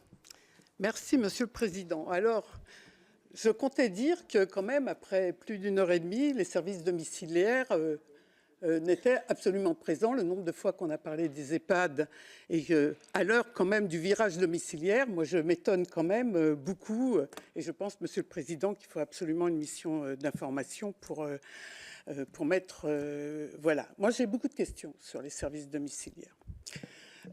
Par rapport à ce que vous avez dit sur la fusion, l'expérimentation de la fusion entre les sections soins et dépendance justement des EHPAD, j'ai bien entendu que nous pourrions, par des initiatives, accélérer le calendrier. Je crois qu'il le faut. Mais ma question donc porte sur l'expérimentation du changement urgent et demandé du modèle de financement de la composante aide des services d'autonomie à domicile dont on vient de parler. L'appel à manifestation d'intérêt va se clôturer le 4 novembre. Avons-nous, Monsieur le Ministre, 10 départements d'engagés? Et si oui, combien de services d'autonomie à domicile se lancent dans cette expérimentation qui vise, je le rappelle, à sortir de la tarification horaire et donc du seul critère d'activité pour aller vers un financement au forfait global ou toute autre modalité, un cahier de charge en permet d'autres, compatible avec les SIAD dont on vient de parler, avec les SIAD dont ces services vont devoir s'intégrer. Et donc, le service, avoir un forfait un peu comparable, quand il faudra qu'une aide à domicile intervienne avec une aide-soignant, simplement 20 minutes, etc., le changement de modèle du financement des services d'aide à l'intérieur des services d'autonomie est urgent. Donc, où en est cette expérimentation? Avez-vous les 10 départements? Et si nous n'avons pas les 10 départements, alors bon, vu les délais quand même assez courts pour les départements quand même pour s'engager, et qui sont certainement aussi engagés plutôt sur la fusion des sections des EHPAD, moi je pense, est-il nécessaire quand même de donner un délai supplémentaire, comme vous venez de le faire pour les EHPAD, car cette réforme est essentielle. Si on veut lever, je le dis bien, un des obstacles au service d'autonomie, et le décret n'a que quelques mois. Alors, concernant les services d'autonomie à domicile, que je connais bien, justement, où en sommes-nous de la mise en place de ces services autonomie, au-delà des anciens SPASAD, et notamment des SPASAD intégrés qui, de facto, sont devenus services d'autonomie.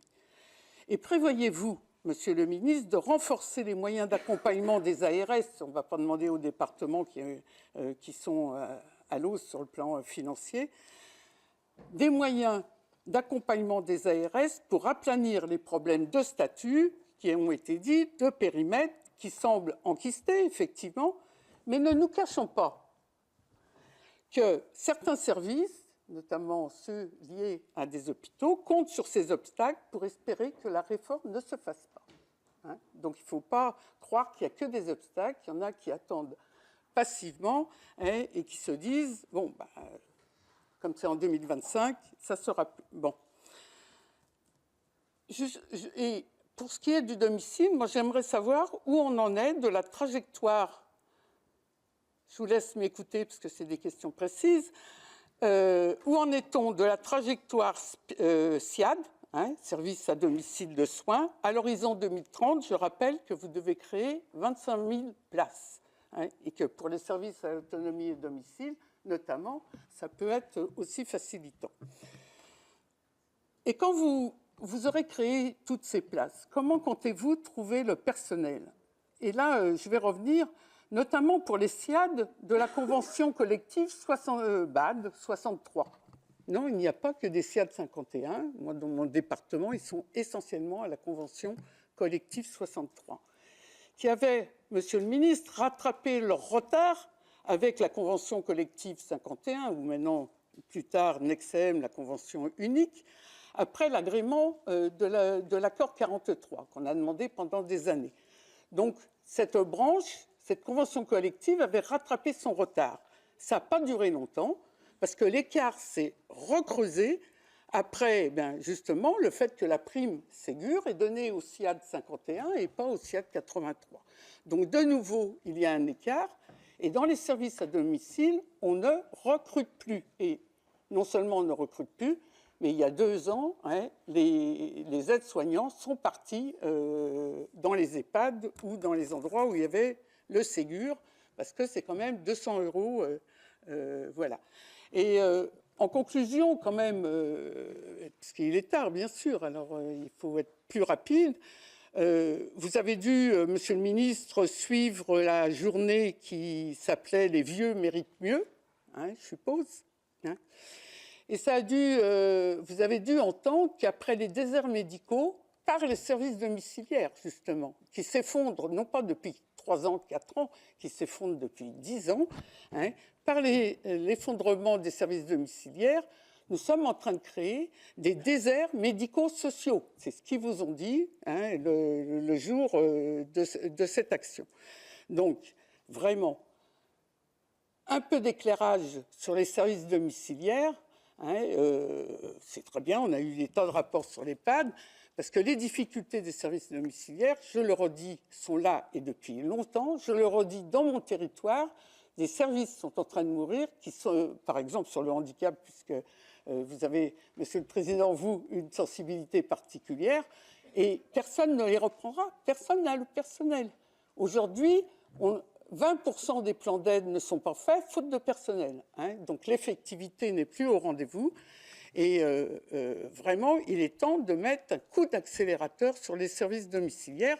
Donc j'espère que voilà, vous allez me répondre à toutes ces questions très concrètes sur les services domiciliaires et ce focus voilà, qui était nécessaire. Kroll, c'est venu retourner à sa place à Caté pour Sopoli. Excusez-moi, je cherchais des réponses à l'haricot avec une spécialiste. Non, mais d'abord, merci, Monsieur le Ministre, d'être ici aujourd'hui. Alors, ça a été dit par mes collègues, mais moi, je ne vais pas m'étendre sur ça. Finalement, oui, il n'y a pas... Je sais être gentil, mais je sais être un peu désagréable. Parfois, pas souvent. Mais en tous les cas, c'est vrai qu'il n'y a pas 4 mois que vous êtes là, enfin quelques mois. Il y a quand même 7 ans, ouais, une semaine. Il y a quand même 7 ans que vous gouvernez le pays avec vos amis.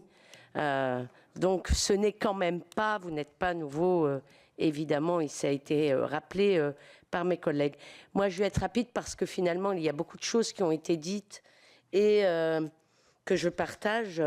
Moi, j'ai une question, Monsieur le Ministre, notamment sur le médico-social, parce que finalement, nous pourrions ici parler des heures et des heures, parce qu'on a tellement de problèmes à soulever, qu'ils soient sur les EHPAD, sur la protection de l'enfance. Voyez-vous, moi, dans mon département, j'ai 7000 enfants placés dans le Pas-de-Calais et on ne trouve plus d'assistante familiale Et vous avez vu dernièrement le scandale dans la presse de ce qui s'est passé dans le département du Nord suite à des enfants qui ont été placés dans des familles qui n'avaient même pas l'agrément.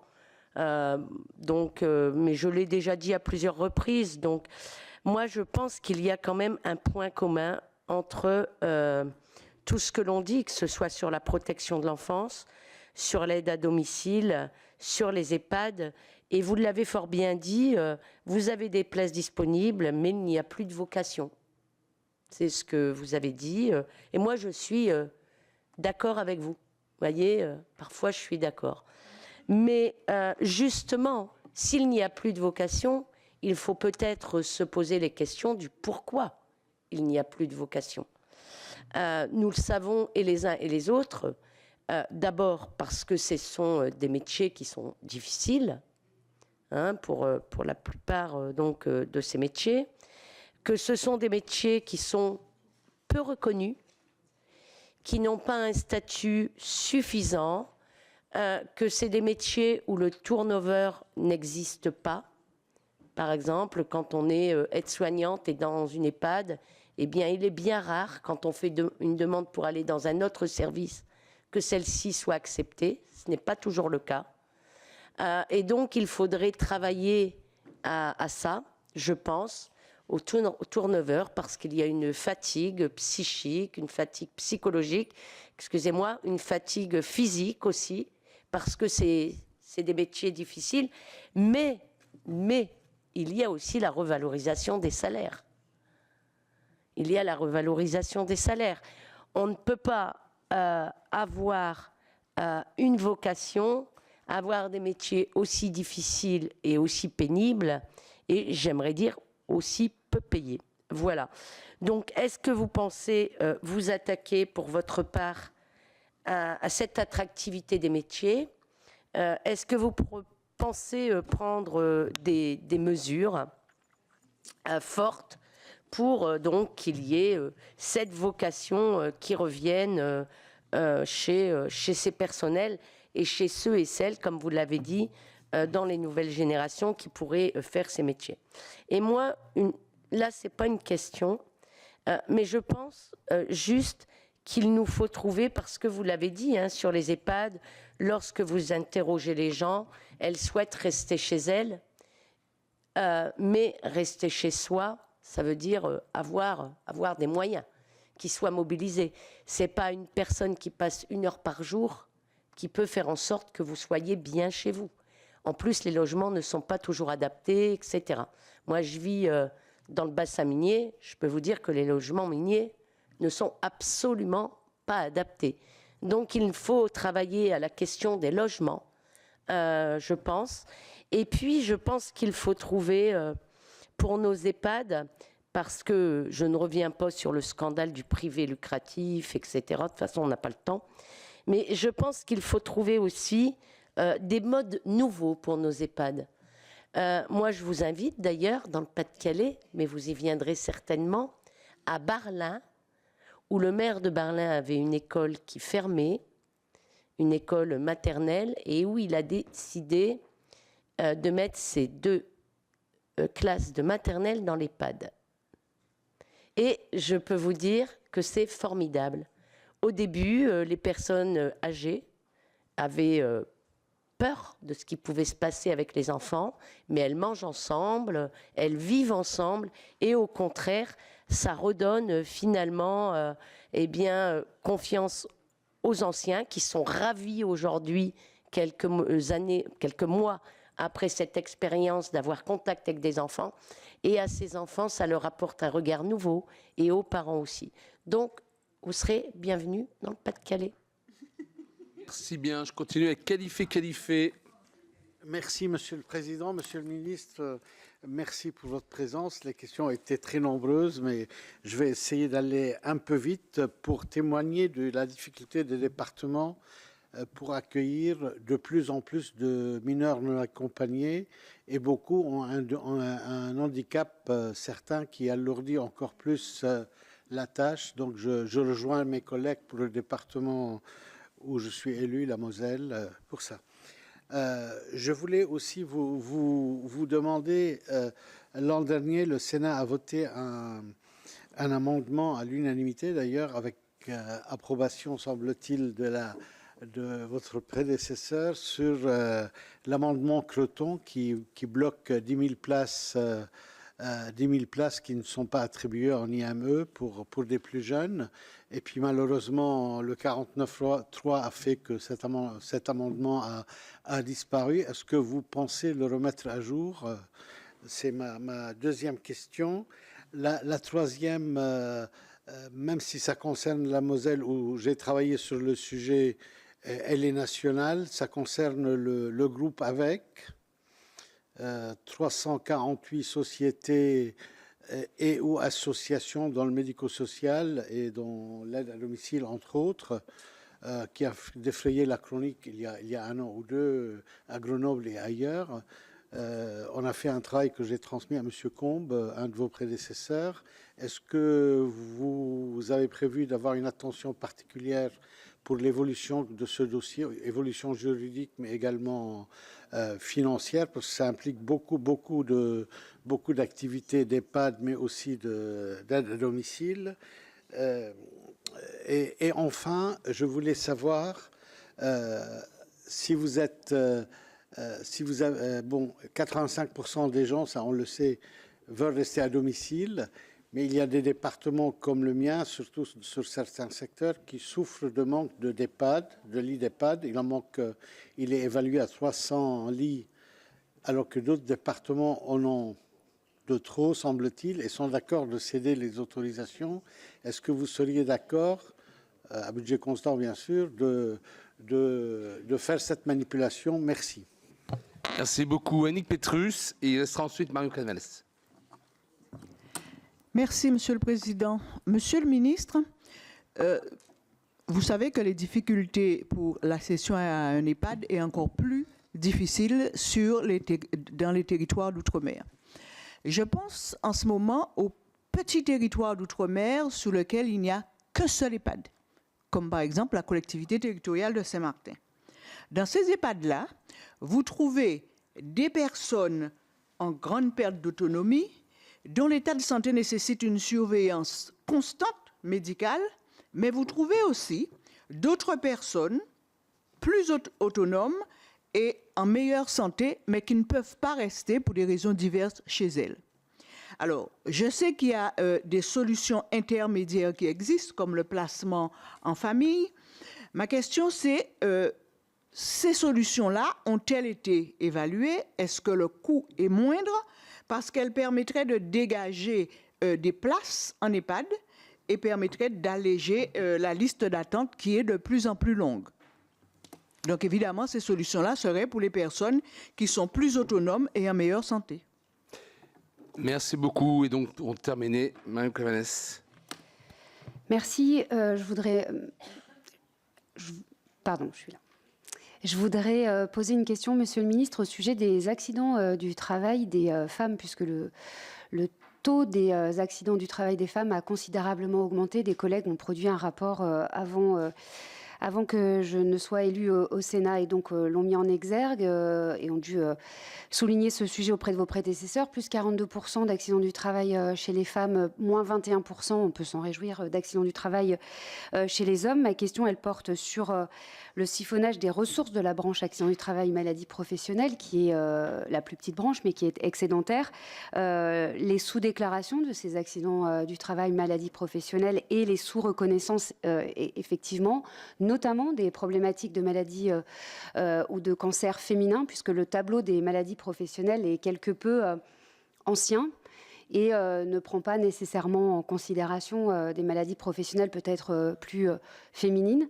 Par ailleurs, on a parlé beaucoup du champ du médico-social. C'est un secteur où il y a énormément de sinistralité, puisqu'on a eu récemment un rapport qui le soulignait. Donc, tout ceci fait écho. Et puis, le fait que cet excédent de la branche, je voudrais votre avis, est-ce qu'elle doit vraiment être affectée à d'autres branches, la branche maladie, la branche vieillesse? plutôt que ce pourquoi elle devrait être utilisée, à savoir la prévention et non pas faire l'équilibre d'autres politiques publiques. Et moi aussi, je fais un petit pas de côté comme Madame Romani. Je ne sais pas tout à fait le sujet, mais c'est en écho, c'est aussi le financement de l'Institut national de recherche et de sécurité, puisqu'il y a eu 80 postes qui sont menacés malgré la convention d'objectifs qui a été signée en juillet 2024. Et c'est vrai que ça reste inquiétant, puisque aujourd'hui on manque de données statistiques sur les risques professionnels et on organise finalement un peu la cécité et l'efficacité de nos politiques publiques dans ce domaine. Donc j'aimerais avoir votre sentiment, s'il vous plaît. Voilà, Monsieur le Ministre. Bon, écoutez, il nous reste à répondre ou à commenter ces différentes interventions. Merci.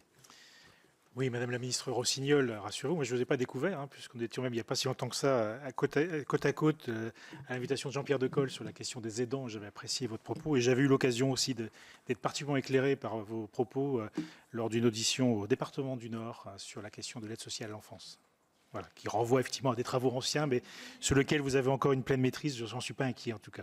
Alors, effectivement, je n'ai pas parlé de l'autre partie de mon beau ministère, l'égalité femmes-hommes, seulement parce que ça relève du PLF.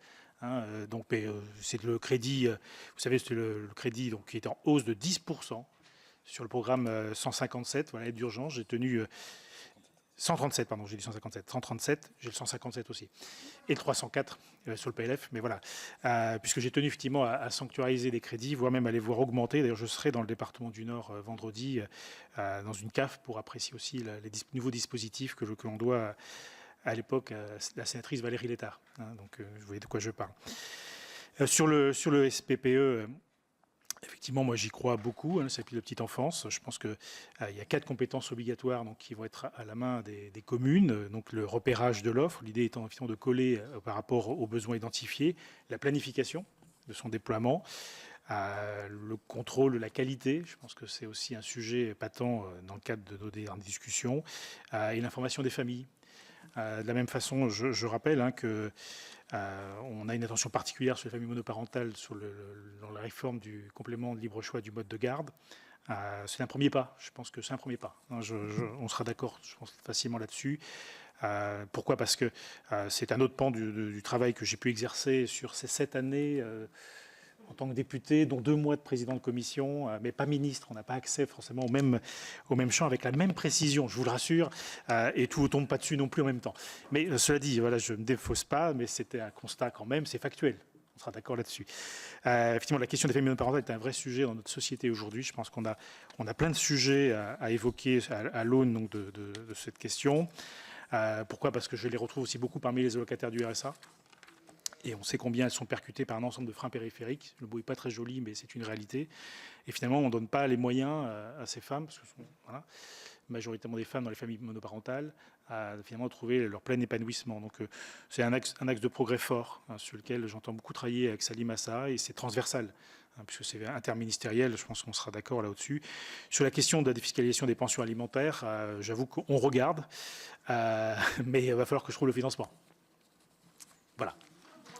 Mais quand je dis ça, je m'adresse à vous.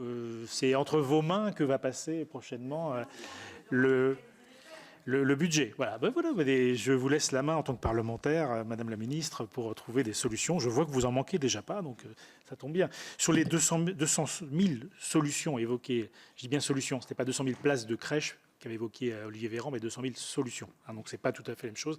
D'ailleurs, moi, on n'a pas parlé beaucoup, mais moi, je suis aussi très attaché aux assistantes maternelles. C'est aussi pour ça que j'avais porté la réforme du CMG, parce que ça permettait de garder le même reste à charge, quel que soit le choix que l'on fait.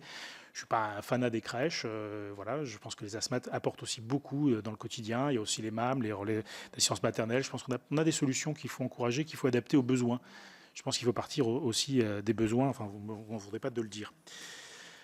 Sur les résidences autonomie, moi je pense qu'effectivement c'est une vraie solution. Enfin, comme je disais tout à l'heure, la question du grand âge n'est pas qu'une approche ni stricto sensu domiciliaire, ni stricto sensu EHPAD. Je pense qu'il nous faut construire un ensemble d'outils, là aussi avec une approche territoriale. On est tous des défenseurs des collectivités territoriales, ça tombe bien. Avec donc cette approche territoriale, il y a l'habitat intermédiaire. Je réponds en même temps sur une autre question, hein, sur l'évolution d'un EHPAD. Moi, j'ai plein d'exemples. Hein. Vous en citiez notamment, et donc je viendrai dans le Pas-de-Calais visiter, répondre à votre invitation. Non, mais j'adore ces initiatives parce que j'ai dans les Deux-Sèvres, par exemple, un établissement, un EHPAD qui n'arrivait plus à remplir, et ils accueillent des MNA. Et il y a un super lien, excusez-moi de l'expression, intergénérationnelle qui se procure, et en plus un échange culturel remarquable. Voilà, je le dis, Monsieur le Président, volontairement. Je vous dis, j'ai un autre exemple où il va y avoir une crèche, j'ai d'autres exemples où ce sont des logements étudiants. Et là aussi, avec un lien intergénérationnel fort qui est un vrai booster pour pouvoir lutter contre les maladies cognitives et la dégénérescence. Donc, ce que je voudrais, mon idéal, alors je compte sur vous pour que je reste suffisamment longtemps. Alors, pour en parler à ceux qui peuvent appuyer sur le bouton. Je pense qu'on a sur nos territoires beaucoup d'initiatives remarquables, mais on n'a pas de recensement. Et donc, je suis très à l'écoute de ce que vous venez de dire, parce qu'à chaque fois qu'on a une initiative qui marche, je pense qu'il faut en parler. Tout n'est pas duplicable à l'identique partout, mais toutes ces initiatives, en tout cas, elles ont un vrai sens et elles permettent d'apporter une réponse circonstanciée sur un territoire donné, à partir d'une approche qui est innovante. Et finalement, ça revient à démultiplier l'usage des crédits. On parlait tout à l'heure du répit, on a des budgets tournés vers le répit. Est-ce que si je les destine avec l'EHPAD, est-ce que je ne lui donne pas plus de sens? On a des crédits par rapport aux solutions liées au handicap. Et je suis tout à fait d'accord, moi, sur la question donc, de l'accueil des personnes âgées en situation de handicap vieillissante. Et on sait que ça se prononce plus tôt. On est plus vite retraité, entre guillemets. Donc, en soi, il y a des parcours à créer, à construire, et qui peuvent être encouragés par des crédits dont nous disposons déjà. Il faut simplement, et c'est en cela où je reviens sur l'approche horizontale métier que je vendais tout à l'heure, il faut qu'on ait une approche horizontale sur les équipements, les établissements, et ce qui forcément percute l'évolution métier, avec une reconnaissance. Oui, moi je suis tout à fait d'accord sur ces questions-là. D'abord, c'est parce que je vais aussi à leur rencontre, je vous rassure, et on en discute. C'est pas que de l'argent. Il y a eu quelques revalorisations comme ces dernières années, accompagnées par l'État, je le redis, mais ce n'est pas qu'une question d'argent, c'est une question de reconnaissance et d'évolution de carrière. Et là où je rejoins aussi, on a un travail à faire. Moi, j'étais stupéfait de voir que parfois, il n'y a pas la portabilité de l'ancienneté. Donc, vous changez de structure et vous repartez à zéro au niveau du SMIC, alors que ça fait 18 ans que vous êtes dans l'autre structure. Il n'y a pas de portabilité. Je pense que c'est un vrai sujet. Enfin, moi, j'ai relancé beaucoup de débats avec les fédérations. Je pense qu'on va se voir assez souvent dans les prochains jours, prochaines semaines, prochains mois, pour stimuler un peu les fédérations, stimuler les formations pour qu'on ait cette capacité à changer de métier à partir d'un diplôme unique et puis bénéficier finalement là aussi de ces questions de portabilité. Sur les 10 départements qui étaient prévus, parce que je suis un peu en train de sortir du sujet, on n'a pas les 10 aujourd'hui. Je ne sais plus qui m'a posé la question, je crois que c'est vous. On n'a pas les 10 aujourd'hui. Comment ? Je ne sais pas combien on a, donc je vais regarder. Je sais qu'on n'a pas les 10. Je n'ai pas le chiffre exact, je ne vais pas vous dire de bêtises. Moi, je préfère pas dire de bêtises. Hein. Bon, il y en a 4 qui sont intéressés, mais je vais aller vérifier quand même et on viendra vers vous le cas échéant. On réfléchit aussi avec les fédérations d'acteurs parce que il y a une réticence du département, elle peut parfois se comprendre, il y a parfois un manque de confiance, mais je pense qu'on n'a pas forcément bien proposé le sujet. Donc il faut qu'on revoie la question à la fois avec les départements, mais aussi avec les fédérations d'acteurs. Sur les moyens d'accompagnement, je rappelle qu'on a 8 millions à partir des ARS et 11 millions à partir des départements. Donc pour ce qui est de la fusion donc SIAD-SAD, je pense que si on ne booste pas un peu les choses, si on commence à repousser, ça ne se fera jamais. Voilà, bon, c'est pas franchement. Voilà. Donc peut-être qu'on s'y prend mal, qu'il faut qu'on revoie un petit peu l'approche pour rassurer, ou mieux accompagner, ou gommer l'effet de bord qui aujourd'hui empêche d'eux. Mais on va se parler franchement, si je me mets à repousser, je ne le verrai jamais. Pour la réforme SAD-SIAD. C'est pour la réforme SAD-SIAD. La réforme SAD-SIAD. C'est pas très joli à dire, hein, mais on a parfois des acronymes qui mériteraient aussi, en termes d'attractivité, qui mériteraient d'être peut-être mieux pensés. Alors, je reviens sur les résidences autonomie. Hein, on est parti sur un autre sujet, hein, mais pour moi, oui, c'est une solution d'avenir. Mais je pense aussi à l'habitat intermédiaire, mais je pense aussi aux résidences intergénérationnelles. Donc, ça rejoint ce que je disais. On peut mixer des publics, à la fois, par exemple, des étudiants et à la fois donc des personnes âgées.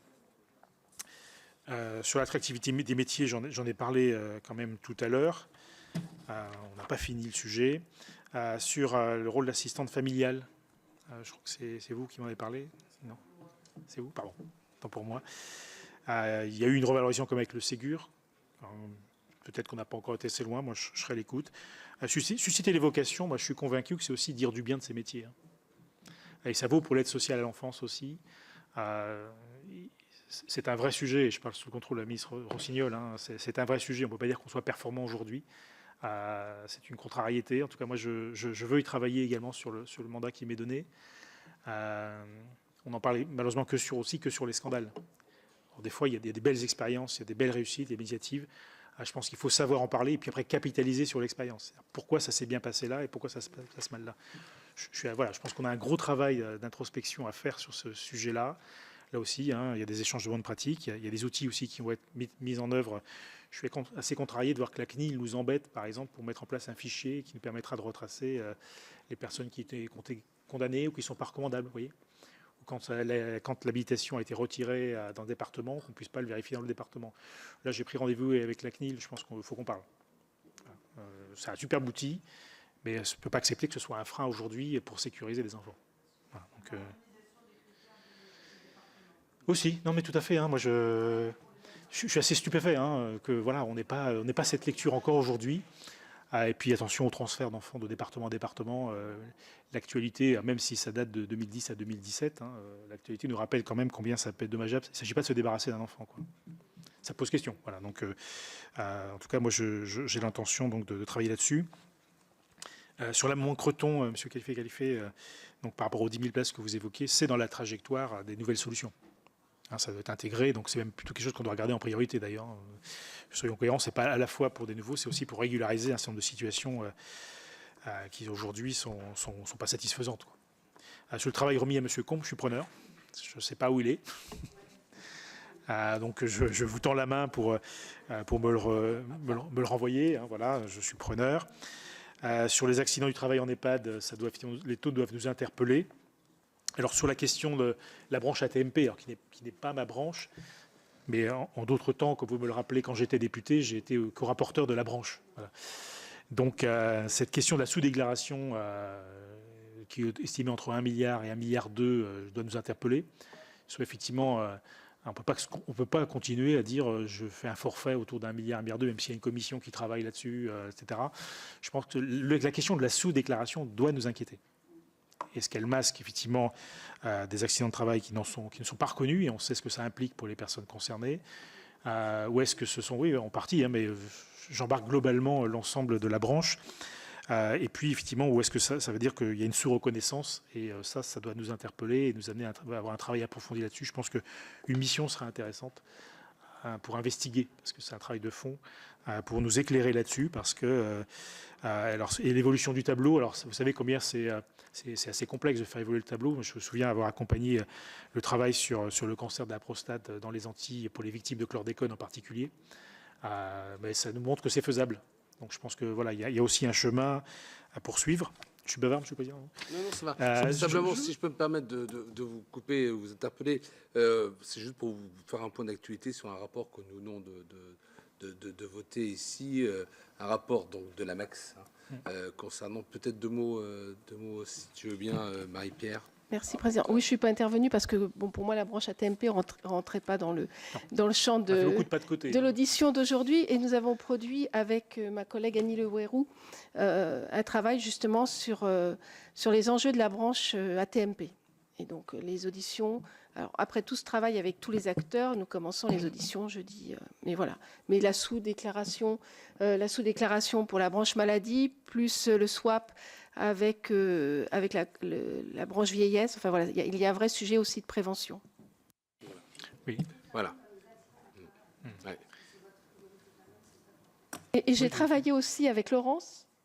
Avec Laurence Rossignol, Laurence Cohen et Annick Jacquemet sur la santé des femmes au travail, des maux invisibles, où effectivement les TMS et autres ont été mis en œuvre. Très bien.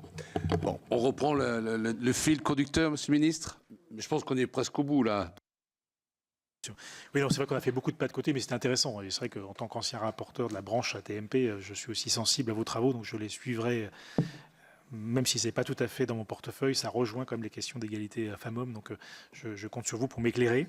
Il me restait une petite réponse sur les placements en famille qu'on a évoqués. Il y a deux départements qui sont plutôt allants sur le sujet. Je crois qu'il y avait la Réunion et il y avait le Nord. Il y a eu des assises il n'y a pas longtemps, je crois, du côté de Bordeaux sur le sujet.